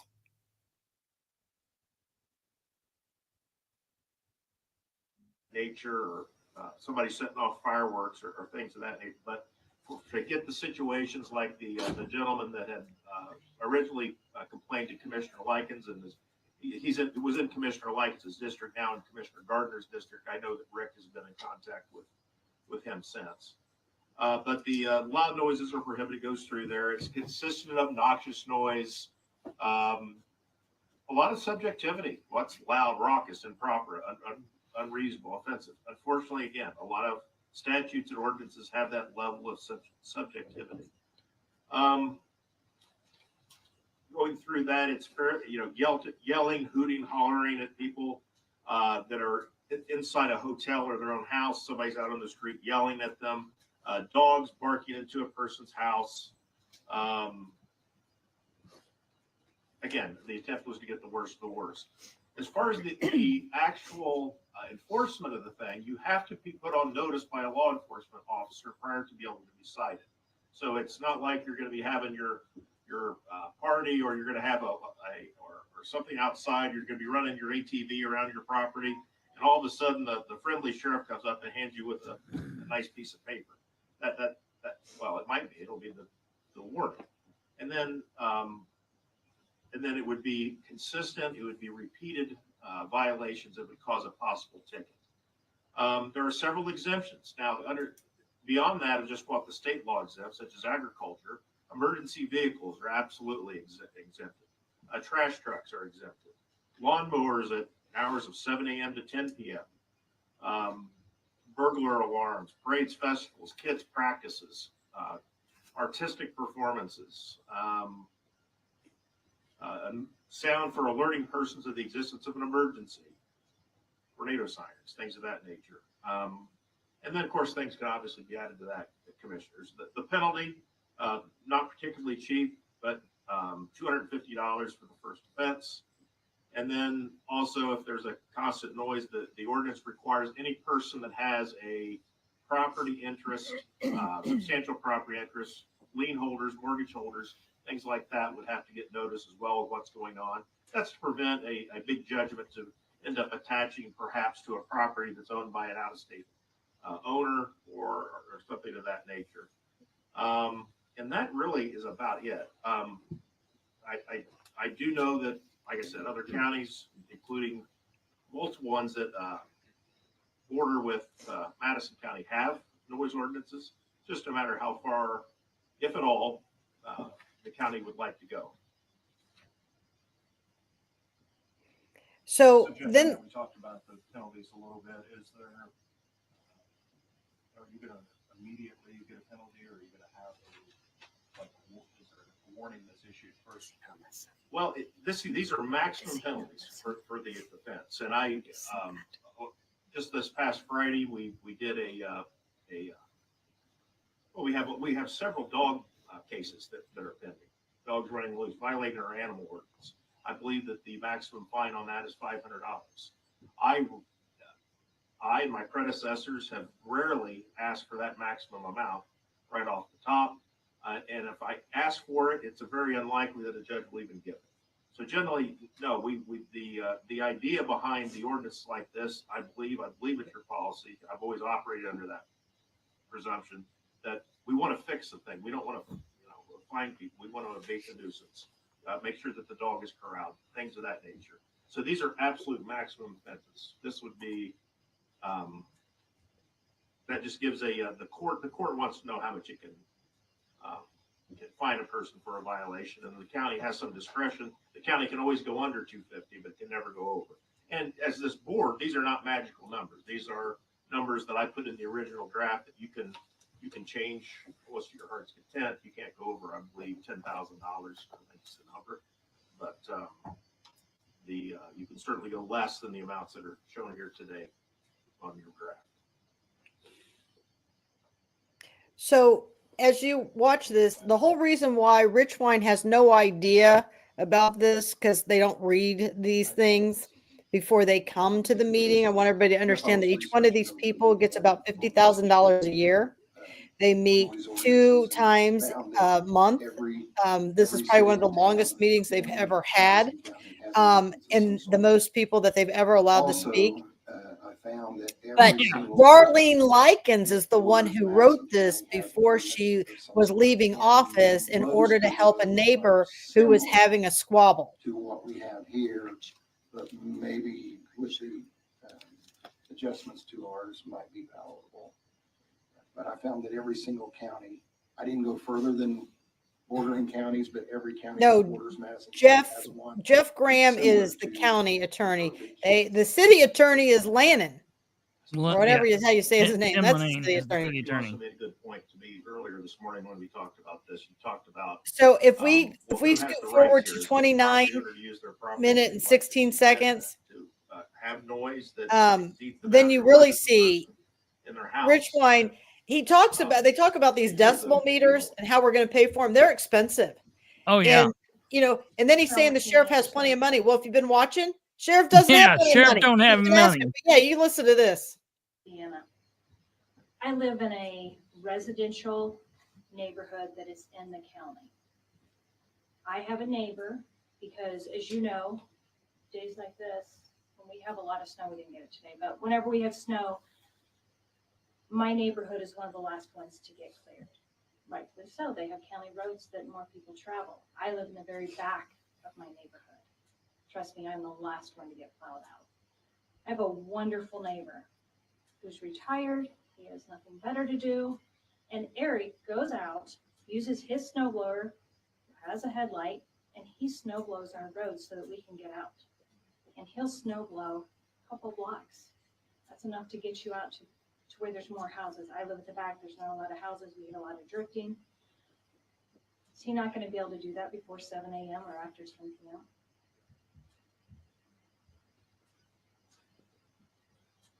We can put it in section. What did he say? We could put exemptions in. Yeah, and here's the that's thing. what I don't want to create a bunch of laws and then People got to get to work. I got to be at the hospital sometimes at 5 and 6 in the morning. I can't be doing this. I got to snowball myself out. I don't want to put a bunch of I don't want to create a law that screws us all and then put a bunch of exemptions in to help Larry and to help Eric and to help Dickie, whatever. No. Let's just not. This is nonsensical what they're even talking about here. It's insane. This is stupid. The state has code for what's going on, and we need to just leave it at what it is. Try to make properties better or meant to make sense, as I understand what the commissioner's asking. Some of these things have to do common sense. Here's a good neighbor that's out there trying to help you and help the other neighbors. And quite honestly, hopefully your neighbors are appreciative. Well, the neighbors I have today are. Whether it's 3 in the morning or 8 o'clock. He's not out there at 3 in the morning. But they are today. But what happens when Bob and Debbie sell their house and a jerk moves in who doesn't want that? That's what this ordinance is not meant to do, but that's what you're setting it up to do. That's why we're trying to work through this. So why we're giving everybody the opportunity to ask questions, kind of delve into this, so we can make sure that if we do pass one, we pass one, it's all those kinds of things. So you had one person complain. I didn't say I had any. Darlene did. Through the course of time that I've been commissioner, I've had lots of things. What made you bring it to become an ordinance? What was the driving force? I'm not going to speak for she brought that. Okay. But we also introduced it. What did he say? I'm not going to speak for Darlene. She's the one that brought it here. Well, then why isn't she here answering for it? She's no longer a commissioner. Yeah. Why? Yeah. Oh my God. Marriage conversation, marriage being introduced to the board of commissioners, and that's the process that we're giving an opportunity. Okay. How are the decibels going to be measured? With some type of decimal. Well, we don't know. We put no thought into this. Access to this? If they would cite under the ordinance, they would have that under for cars. Now, there are other violations of the ordinance that are not decibel dependent. Correct. Who's going to pay for all those decibel readers? I don't know what they cost. I mean, maybe they're $100, maybe they're $2,000. Who's going to pay for that?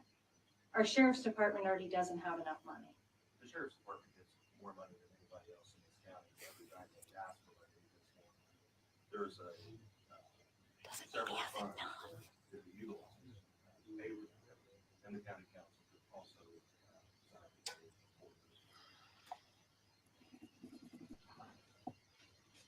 Jeff, would you mind repeating I don't know if that statute you read earlier about the person's already ability to live in peace in their own property? I don't remember exactly how you worded that. So then go on to the 55-minute mark. The 55-minute, that's when the sheriff's representative gets up and speaks. To come to find out, these decimal things are like $1,700. If we had to have all the sheriffs with them, they're expensive. And, Doug Meltz, Alexandria, Indiana, also work for the Madison County Sheriff's Department. The sheriff's out of town today, so I'm stepping in. Indicates that he sent you guys an email, I believe on the 17th. So obviously we have some concerns as far as how we are going to be asked to try to enforce this ordinance. So I just want to go over those so we can say that we did address those. Under the fireworks exemption, are the consumer fireworks listed in section 3 the same as legal fireworks in section 8? And if that is the case, under section 7 repealer, if this ordinance is passed, then it supersedes the fireworks ordinance that's already in effect. Is that our understanding? It's not. I'll clarify that to the sheriff and you. Okay. guess the biggest concern, because we sent this all of our patrol officers that they would be the ones that would have to go out and try to enforce this if something's passed, is, you know, like you said, it's up for interpretation of what's considered consistent and obnoxious. It may be consistent or consistent obnoxious to one officer, but not to another. So exactly. It's going to be a challenge for us. You know, when we get calls from the public wanting us to go out and enforce this noise ordinance, as far as with the way it's very subjective. Can I ask you a question? Sure. Yeah, I'm sure that you guys all chit chat. So if you're talking to HPD, you know, or Elwood, how do those guys handle the noise ordinances that they're operating? So are they having big issues with those? Are they getting calls all the time, or most people neighborly and they're just kind of out there doing something that nobody can go wrong? I don't know about Anderson. Like I said, I wasn't aware that they had their own specific noise ordinance. And I don't know right there for a second. how. So John Richwine is supposed to be the person implementing this ordinance. And John Richwine hasn't even reached out. He lives over in Elwood. He hasn't reached out to the officers over there. I mean, Chief Brizendine is easily accessible. He can ask them what they're doing in Elwood. He could call Mayor Todd Jones and ask him what they're doing about that and how that's working. But as you see, just like Beeman sent them a letter asking and inquiring about things on the 17th. Here it is 3 days later, and you people have done nothing to move on those emails. You haven't followed up. You haven't met. You haven't talked about this. This is how lazy these commissioners are. The fact that, and here's the thing, people, I'm going to say it. It's our fault. We have allowed this behavior. Yeah. Now we're finally getting there and we're out here saying stuff, but this is the kind of stuff you need to be pointing out, you know, and saying, this is unacceptable. If they want to put on an ordinance, they should know every last thing about it that they can answer to the public. This was a common theme. We didn't know. We'll make this exception. Well, that's a good point. This is not a well thought out plan. You're making an ordinance that's going to put even more work on the sheriffs when we've already got, we're like the 6th most dangerous county out of 92. Are you kidding me? They don't have enough manpower as it is. You don't want to pay overtime. I mean, what are you people doing? Well, you know, I'm going to tell you, and this goes back to Beeman, and I know he has trouble doing this, but they can put this law on the books, and then he can use his discretion, which I know he doesn't believe he has, but I promise you, as a law enforcement officer, he does have.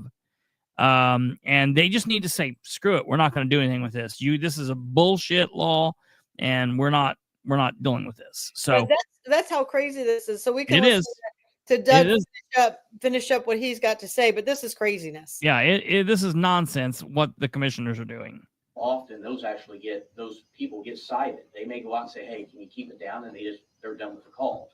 And honestly, most of the time, that's how we typically handle it right now. Someone calls in saying, hey, they're playing a bunch of loud music. We make contact. We say, hey, can you keep it down? And for the most part, people are, you know, willing to agree with that.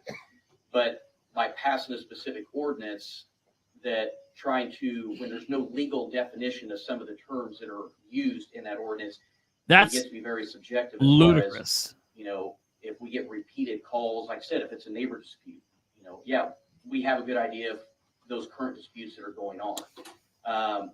But we also don't want to be put in a position that we are going to be accused of infringing upon someone's rights to be able to do something on our own property. Hell yes. If a neighbor keeps calling in and we have to consistently keep sending officers out and out again, then we look like the bad guys because we're the ones that have to go make contact because we're the ones that are expected to enforce the ordinance.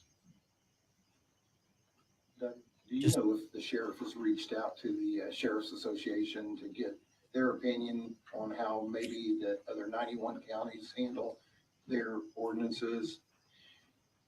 I don't know if he has or not. Might try that, and that might be helpful to us also. You know, Commissioner Gardner, you could also reach out to the Sheriff's Association. But that's how lazy Gardner is. You could do that, Rick. These people are so lazy. Well, they're the ones that want it. The Sheriff's Department doesn't want it.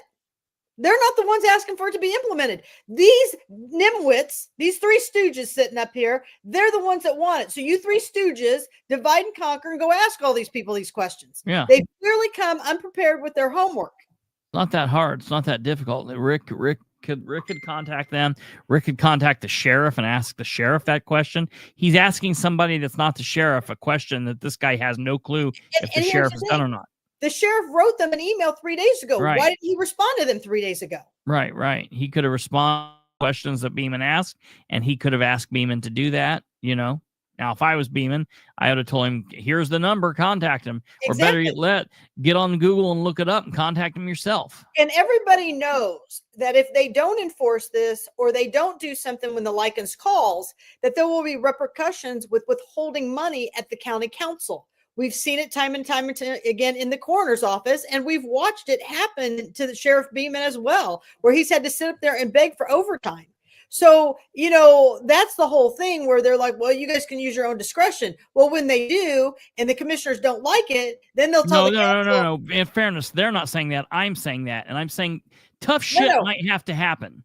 This is how it works in Madison County. Mm-hmm. They'll start withholding money from those departments. Yep. I mean, this is how wrong this entire county politically is. Yep. And let me tell you what happens when they withhold money. They'll start getting to a point where they withhold money to the point where it will cause something bad to happen for somebody. Yes. A police officer will be working. And look, I don't want any of what I'm getting ready to say happen.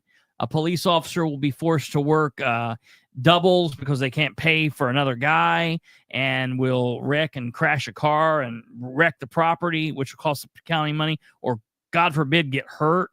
There'll be a police officer involved shooting. Some loved one won't get help, and a citizen will die. They'll start withholding money to the point that shit will happen, and it will force people to have to get involved, because as we know, people don't get involved until the shit lands on their doorstep and it gets really bad. And so I get what you're saying, but I'm just saying that if you're going to have them doing stupid shit like this, someone's going to have to push the hand. Either the citizens are going to have to, or the people doing the right thing are going to have to. The most dangerous scene for people to go on, sheriffs, is domestic. Mm-hmm. And just think, if they've been called out with these neighbors squabbling for 6 or 7 times, you don't know what might come up in the crossfire. You just don't. And the commissioners are putting our officers in a terrible safety position. And I'll tell you what, if this happens and something happens to one of those sheriffs, I hope they come back and sue each one of these commissioners, because this was not thought out at all. This was a horrible decision to make, and a horrible position to put more work on our sheriffs like this. People need to learn to work out their own problems with their neighbors and then follow the proper procedures when they cannot. Not by penalizing an entire county, and then who knows how crazy this ordinance is going to become. Absolutely. We don't have the manpower. We've got 129,000 residents in this county, right? And so, there's been no thought. Once again, a complete lichen screw up. And then these people want to die on the sword of the lichens. I guess fall on it, but y'all are just a menace. Yeah, I don't. These need to go. Pratt is up for election in 26, and I don't care what anybody says on this show. In 2020, when we had that nightmare of the lines backed up in 6-hour wait lines, she was our clerk. Now, she can blame everybody she wants, but at the end of the day, the buck stops and starts with her, and it was her screw up, and I cannot believe people put her back in a position to be a commissioner. Yeah, I was so shocked when she took that role on that.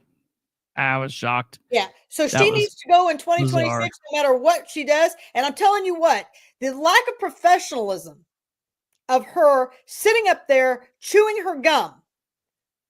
She looks like some crazy woman standing on a corner or street corner chewing some gum, waiting for something. What? You should see her just smacking her jaws with that chewing gum. Yeah, it's Get so it out of your weird. mouth. Usually this is a 20-minute meeting. Get a mint. I don't care, but quit smacking your jaws with that gum. Yeah, she's so strange, and very, very seldom does she say anything. Terrible. She is not an advocate for the people. She only wants to follow everything these people tell her to do, and she's just another minion and a puppet. I mean, it's disgusting. I mean, people tell me how Russ just drools over. That is just disgusting in itself. Russ, you're old enough to be your grandpa. Knock it off. Yeah. And so this is another one. Pratt was groomed by the Likens. She was groomed at a young age to be up here in these politics. And this is, I don't know how old she is now. She was in her early 20s when she was the clerk. Yeah. So, but that's who she was groomed by, are the Likens. They Yeah. have handpicked her, they have molded her, and she does anything and everything they say because they hold all the money. Yeah. So just something for people to keep in mind. She is in District 1, that's down in the Pendleton, Lapel kind of area. So if you're looking at, getting into politics, that's a big role in that area that she's going to be. Think about running for commissioner. So just kind of. And you know what scares me? You know what scares me in so many of these things are this year off's going to go and 2026 is going to get here and nobody is going to have talked about it. No one's going to run. And then what the worst thing in the world is when we just put these people back in because there are no challengers. Well, I think we're going to see challengers because if anybody thinks we're going to back off on the heat, I am going to, and everybody knows I'll beat a dead horse beyond its death. I'm going to put it all out there and keep reminding you who's up for election and who needs to go. Yeah. She's number one priority. The word already is that Likens will not be returning for a seat and Steele will not be returning to a seat. That is the word that's come down, that those two are done after this. Well, you know what? We're going to make sure. I don't care if that's what they're telling me is going to happen. We're going to still put Are you saying them Diane Likens? in the spot. Yeah, we're still going to put them in the spotlight until 2026 comes and beyond. I mean, this is the whole thing. And people are like, well, Katherine has too broad of approach. Okay. Well, the reason why Katherine has this broad of approach is because the majority of them need to go. What do you mean too broad of an approach? Well, I'm picking on everybody. Oh, well, everybody that needs to go. Yeah, right. And that's exactly my point. The people who need to go are being put on there. The other day, do you know, somebody got on social media and was berating me. And they were upset with me because I'm only choosing one party to pick on. And then I'm on a tirade and I'm on a tear, okay? People. In the county, we have no Democrats. Point me to a Democrat I need a bitch at. If you give me a Democrat who's in a seat in the county, I will call them out. I think I've been very fair calling out Tim's incompetencies. Okay? Well, yeah, right. He's Tim's a Democrat. Yeah. So I can't be pounding down on a Democrat when we don't have any in those seats right now. That's so the please thing that understand kills that. me. Yeah. I got another one that I just had a little bit ago. I was looking, it was on one of those videos that we have up of Laureen speaking. And this guy gets on there. His name's Jack Bays from Lapel. And he's saying that I can be sued for slander. For what? What am I saying? Where? Wait, what? What video? It's on Lapel Chatter. And I'm like, what on earth is this guy talking about? Because what have I want to get in on the action. Let me, okay, I'll share it with you. I don't know if he's responded or not, because I saw it right before I got on the show. And I'm thinking, let's see what he's on here. Yeah, Jack Bays. Aren't you the same one calling out other politicians? Maybe you should slow down before you get a libel and slander case or become a politician yourself. Just saying. Now, he wrote that 2 hours ago. I'm like, what part is this libel? It's a video. I mean, I don't know what these people are thinking by any means. I mean, I say, if you want to see what tantrums and abuse of power looks like, look no further. Commissioner John Richwine, the commissioner who doesn't like accountability. It's a cancer in Madison County. This all has to do with the noise ordinance created for and by Darlene Likens, Friends and Families Benefit Package. What part am I liable or slanderous about? I sent it to you in Messenger, the post. I got it. Okay. I mean, this is just the craziness of it. And I ask, what part is libel? Since when is the truth libel? Show me something I have out on here that isn't supported with documents. Clearly, you haven't been following. I have had my name out there, but I can't control the election crimes. I mean, that's the truth. So Jack Bays, I'm just seeing this for the first time. I feel most of your posts are negative when it comes to politics. I get it, things aren't perfect and you want change, but until you're elected, it doesn't have to be a majority or negative feedback. Don't cry wolf every month, just saying. So because I'm not an elected official, I shouldn't have any type of voice. Who is this man married to? I mean, does your wife not speak? I mean, I don't know what that would even mean. I wonder what Kevin Fentner would say about this. So I should just go sit in the corner. Well, tell me what they've done that's positive. Well, yeah, because I don't know. I wonder what Nicole would say about this. I mean, you know, Bree, all these, Cheryl, what do you mean that they're negative posts? You mean the truth? The truth that they're ripping off the taxpayers? The truth that they're shutting down people from speaking in meetings? That's negative? No, that's corruption. You know, that's dictatorship. That's tyranny. I don't even get. I mean, so then Sean Smith gets on here. Why don't you articulate the basis for a valid libel and slander case based upon the provided fact pattern? Surely you're aware of the heightened scrutiny standard for defamation involving public officials. So Jack says, because I could care less about your politics, don't count on my vote. Then you know what? Scroll on. Don't engage on it. Move on. Yeah. What? I don't care what you do. He says, and I don't know valid circumstances, but I do notice people mass posting trash and issues to inform folks with no real issue. But I'm pretty sure if you want to call someone out, you should be willing to stand in court to back your statement. Well, have I not been to court? Because I think I have. I mean, there's been suits that have been completed. So Sean says, you called out Katherine claiming she's exposing herself to a slander and libel claim. Are you willing to stand up in court to back your statement? That's your own standard.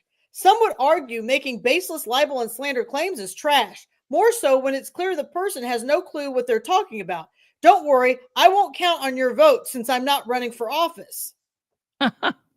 So Jack says, and you're her backbone? I'm in the middle of a podcast. What am I supposed to be doing here?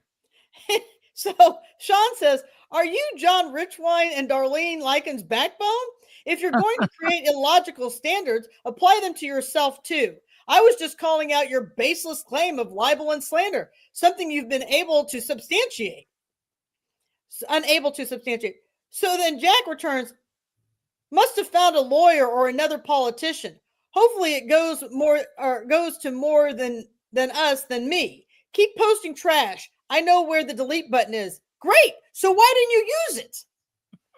So then this guy, so then Sean says, you know where the delete button is, ? Last I checked, there's a hide and block button.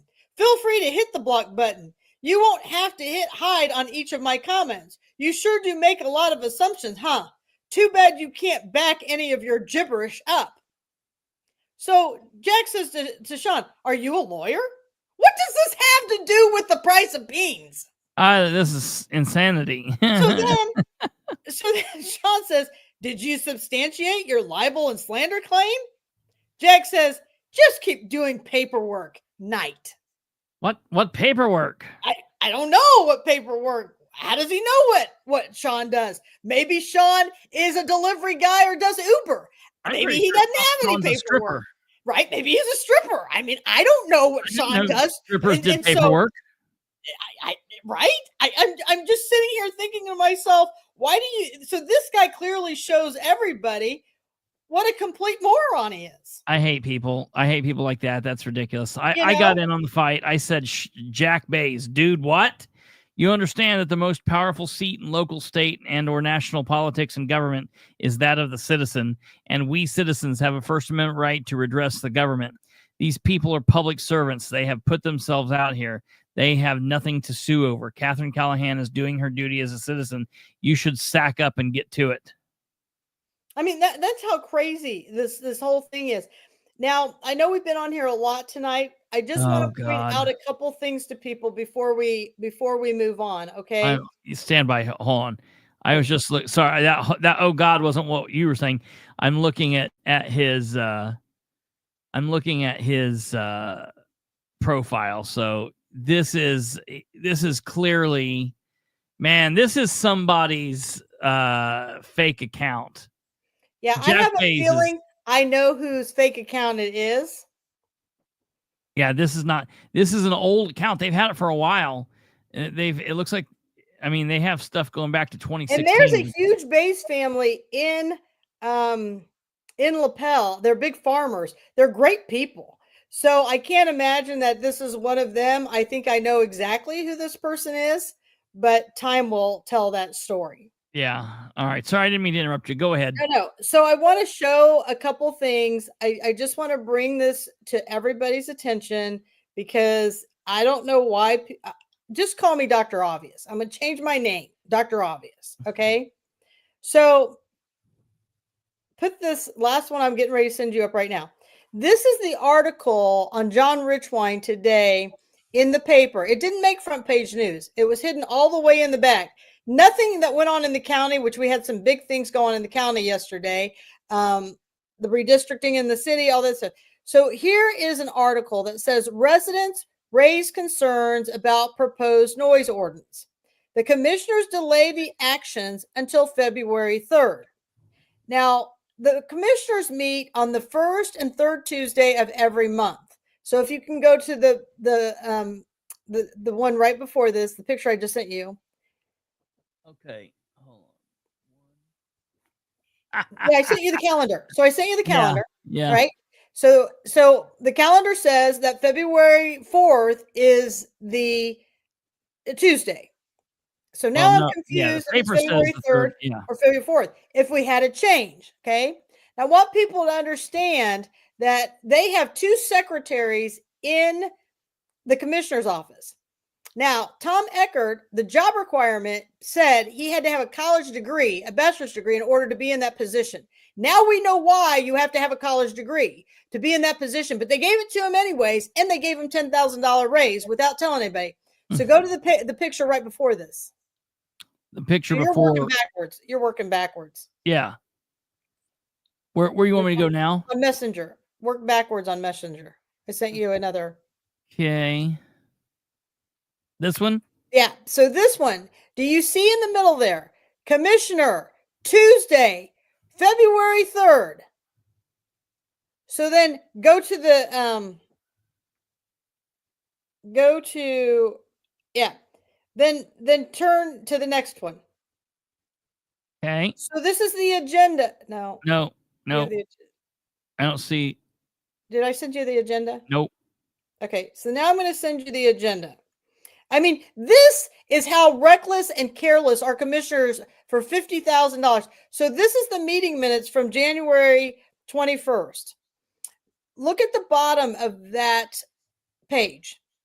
What does it say? Hard for people to see. It says adjournment next regular meeting February 3rd. Yeah. But February 4th, and there was, my question is, what's the deal here? Because exactly. 3rd is a Monday. And I don't know, Cheryl, if she's still on here, she watched the meeting all the way to the end. If they were going to change the date, they would have had to talk about that in at the end, like, hey, we need to change the date. So I just want people to see the level of incompetence. If you allow them to put this ordinance in place, it's just a disaster waiting to happen because they don't have any consistency. They don't have anybody who double checks anything. And we certainly don't have any journalists who double check anything. So I have no idea what the date is actually going to be, but I just wanted to show you how incompetent these council people are. Elections have consequences. Absolutely. And we're going to feel them for the next 16 months. Yeah. I mean, I'm just telling you right here, they just get worse and worse. And the more you point it out, I mean, I will give it to Laureen. At least Laureen gets to go to the podium and speak. I just go up to the podium and approach it and they start hitting the gavel. I haven't even said anything. Yeah, right. So as we conclude, I want everybody to know we're not going to give up. Hold on here real quick. Let's just listen to this real quick here and see if it tells us. I got this pulled back up here. We're at the very end here.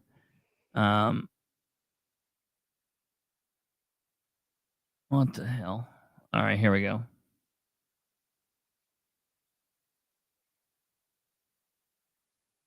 Refresh.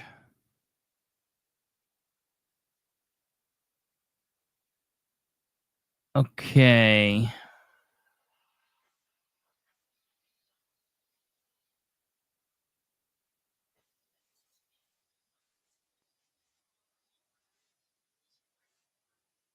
Just got someone up there still. Let's see if they tell us right here.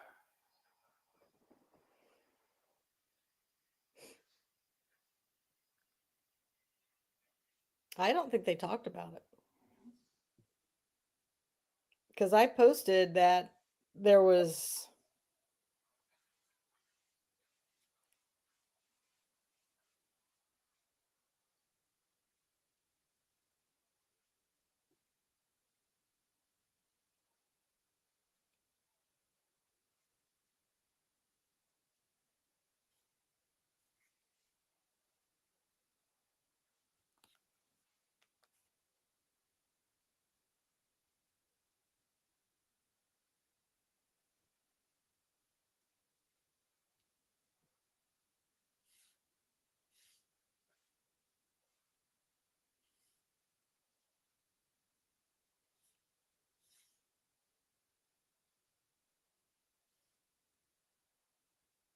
That's it. So they didn't say they did not say anything else. So they did not say a I date. think we've got a date issue, but this is because they want to pass this ordinance. They'll do stuff like this intentionally. Yeah. And that's my whole thing that I just want everybody to see. Now, before we go, everybody, don't think that any of us are giving up on this by any means. Chris, if you go to your messenger, you'll see the tort claim.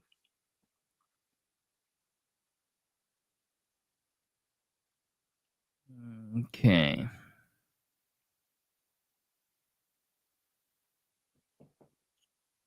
So it's right above the calendar and stuff. You'll see the tort claim. Okay. Yep. Give me a second here. So It's loading. this is a tort claim, everybody, that I want you to know. And this tort claim is to Mr. Graham. Now, this was filed back in May of 2023 by Laureen White. So if anybody needs an attorney for election crimes, you can reach out to Laureen. We can get Are you talking? Wait a minute. Are you talking about this? Do you want me to send it to you again? Present, share, post. This? Are you talking about this thing? That's the election board. Yeah, send me the thing. And I don't know where you're sending it to. Tell me where you're in sending your it to. messenger. Okay, right. But are you sending it in your name or are you sending it in the group?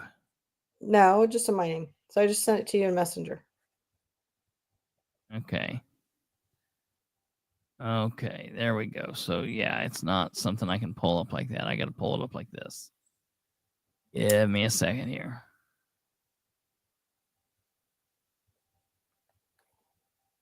I got to put it in. Oh, wait a minute. It's the wrong tort claim. We got to get the different one. Oh, Jesus. That's not the right. But can you send me a screenshot of it rather than the file? Yeah. And so we'll get you the tort claim, but I want you to understand that this is what's going to be going. All right, here's the tort claim. Hold on a second. Okay, this is the tort claim. Do you want to tell people what a tort claim is, Chris? Tort claim is just something we talk about that all the time on here. Tort claim is just something that has to be filed before you're saying that they need to preserve evidence and that you're going to possibly take them to court to file for various reasons. It's something that has to be filed to take somebody to state court. Doesn't have to be filed in federal court, but it can be. But it's just the first step of taking someone to court, and a lot of times. So this is the tort claim that went to Mr. Graham. Kind of hard to see. Regarding the commissioners meeting yesterday. Okay. and I'm seeing this for the first time you are. So if you want to read a I'll little read bit it of here. it. It says, Madison County Commissioners, care of Jeffrey Graham, Madison County Attorney, notice of claims pursuant to Indiana Code 3413.3, January 21st, 2025, Commissioner meeting. Dear Mr. Graham, as you are aware, on January 1st, 2025, a public hearing on a proposed noise ordinance was held during the Commissioners meeting. During the public hearing, I went to the podium to speak. As I spoke, Commissioner Richwine made every attempt to shut down my public comments, ultimately succeeding when he gavelled the meeting, declaring an adjournment and a 5-minute recess. Numerous residents spoke during the hearing. No time restriction was imposed on any of the citizens who spoke before or after I did.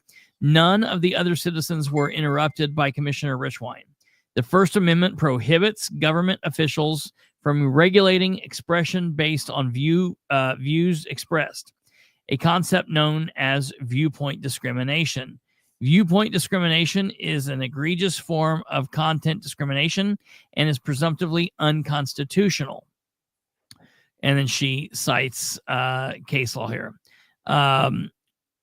Commissioner Richwine engaged in impermissible viewpoint discrimination by using his status as Madison County Commissioner to suppress my public criticism of Commissioner's performance and actions, whilst A, allowing members of the public to praise the Commissioner's performance and actions, and B, allowing members of the public to criticize other people's performance and actions.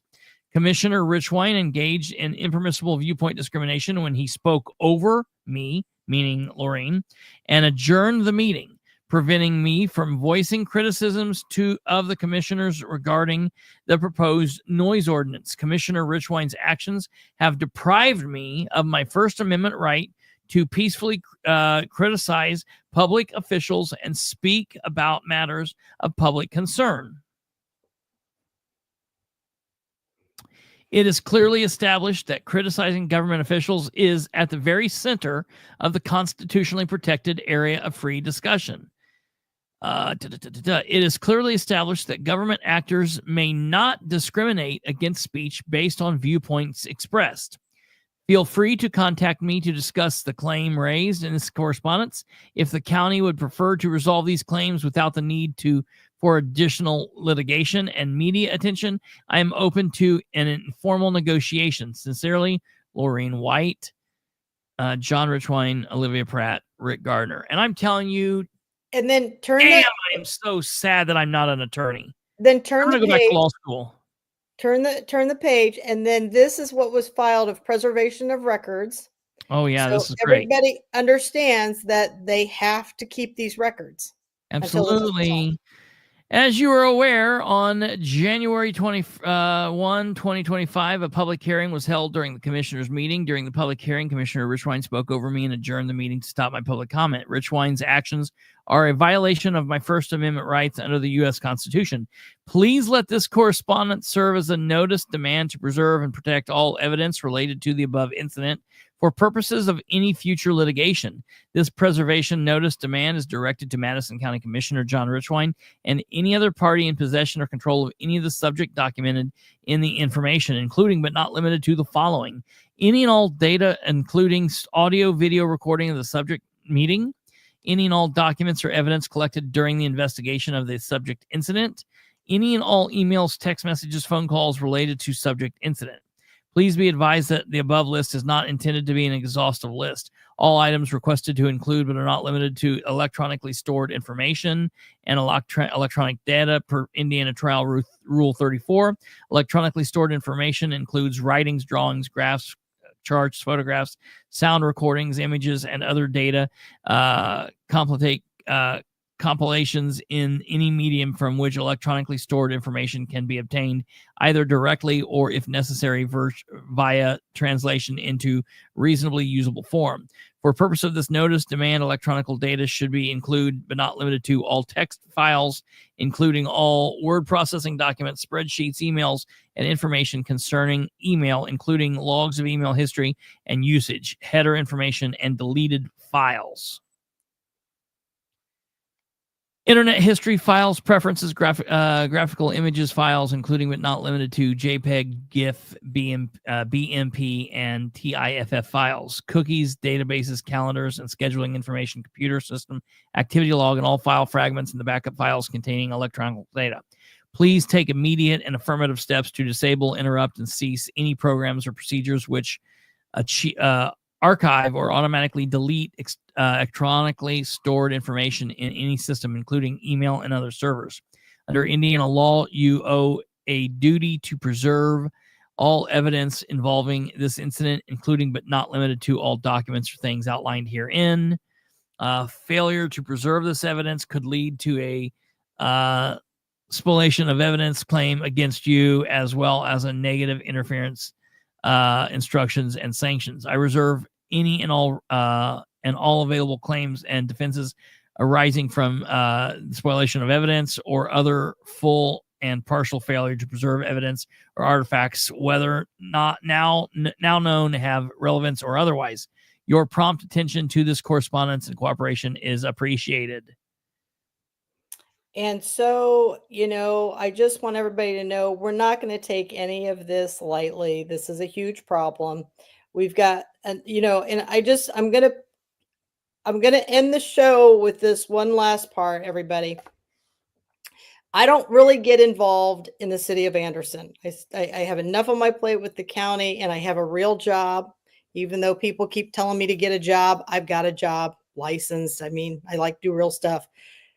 But I want you to see the behavior of the vice president of the council for the city of Anderson, who has decided when somebody who has served our country wants to ask for a little bit of respect at the podium on how she behaves. And I just want you to know this same counselor went and filed a protective order against this citizen. And it's just absolutely disturbing when they're supposed to be serving the community. So there'll be more to come on that in the future, but I want to show this little clip of Jennifer Culp's behavior. And I sent it to you in Messenger. Yeah, it's pulling up. So yeah, this thing is nuts. There's, in all the time I've been in government, all of the elected officials that I've yelled at and all the various people, this is insane. I have now known of three people who have had this action taken against them for simply appearing at a podium. And while I might not agree with the actions of some of those people, and I'm not going to get into all of that, there have been three people. And this person's the newest, and I'm not talking about her. So we'll just say that. But there have been, of those three people, there have been two other people, and I'm not always saying I agree with their behavior or not. But for an elected official to file a protective order against a constituent, against a United States citizen for coming and speaking at a podium is egregious. And if the court system allows this shit, we must burn it down. And that's where I am, because that is this stuff. We're not recommending people to do that. I just want you to know we're not recommending. Figuratively. I just mean figuratively or literally, whatever you must do. And what I would suggest is peacefully, and doing so. But at some point, we're going to tip over, and so let me show you this.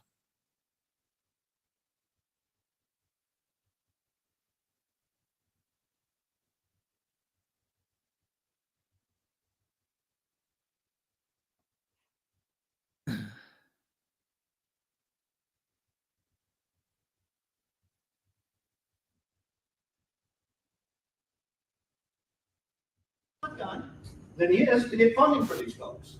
I just stood here and said, if you think these folks deserve to be funded, fund them and let's move on. We can blame the administration later.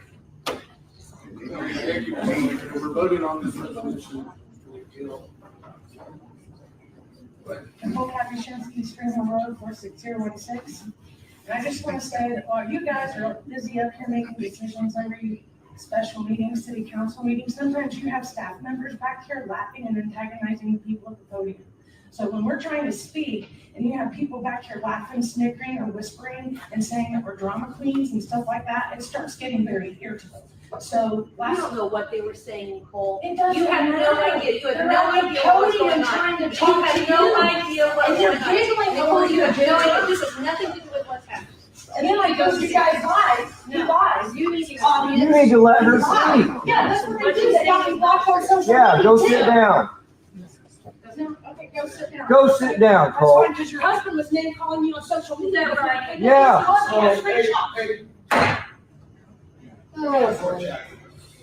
Go ahead.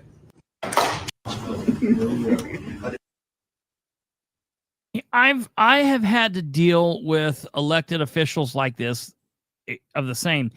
We have a new elected official in Muncie that just took office last year.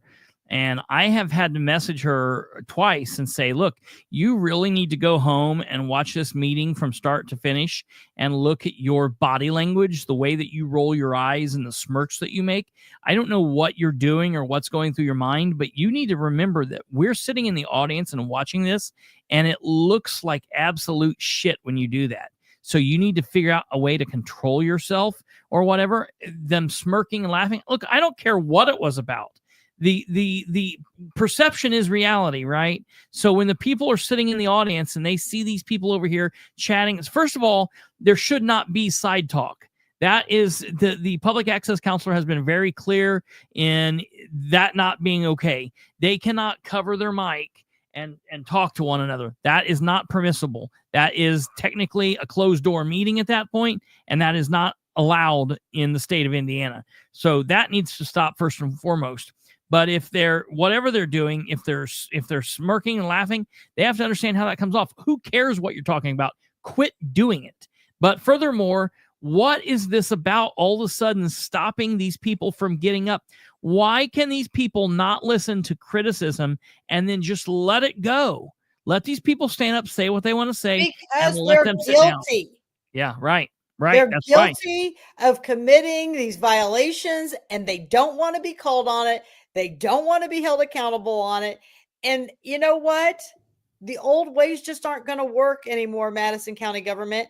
It's just not going to, because the people are now awake and alive, and they've had enough. When you start messing with people's checkbooks, people get a little bit more invested on what you people are doing behind closed doors. The hell with the checkbooks. I'm talking about rights and shit. But yeah, you're right. I understand what you're saying. But I'm just saying, money is the root. I mean, and that's what they're. We pay more taxes than Hamilton County. Isn't that nuts? We look like a third world country. Hamilton County looks like the king's kingdom or something. I don't know, but that's the whole thing. And so there's a lot going on in Madison County. Stay tuned, because there'll be more coming out next week. I do appreciate you guys hanging in there. It's been a long night. I know that, but there's so much to cover. We'll continue to bring you back more things. We'll see what happens with the noise ordinance. You know, it doesn't bother me because I don't usually have the problem. I've never had problems with noise. I'm not that kind of person, but I will tell you that if I need to snow blow my drive at 5 o'clock in the morning, because I got to get to the hospital or wherever I've got to go, I'm going to do it. That's ludicrous. Absolutely nuts. And if the dog's outside barking at some coyotes after 10 o'clock and somebody says something, I'm not going to be a real happy camper. All right. So Well, anyways, thanks much. for listening to us tonight, you guys. And thanks for you. And good crowd tonight. And I really appreciate everybody. Yep. As always, ladies and gentlemen, that's Dr. Katherine Callahan. And I'm sure she'll be back here real soon. Katherine, stand by. I'll be with you in just 1 second. All right, ladies and gentlemen, thank you for tuning in. We're going to be talking about the city of Muncie and everything that's been going on here in Muncie the last couple of days. We're going to go over some meetings and talk about all that tomorrow. Tune in tomorrow at 9 p.m. as always, and we will get to that.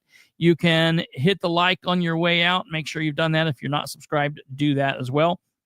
You can also find us on social media and know that we will be back here tomorrow at 9 p.m. Until then, you guys have a wonderful rest of your evening. Have a great Thursday. Take care of yourselves. God bless each and every one of you. And we'll see you then. Good night and goodbye.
Bye.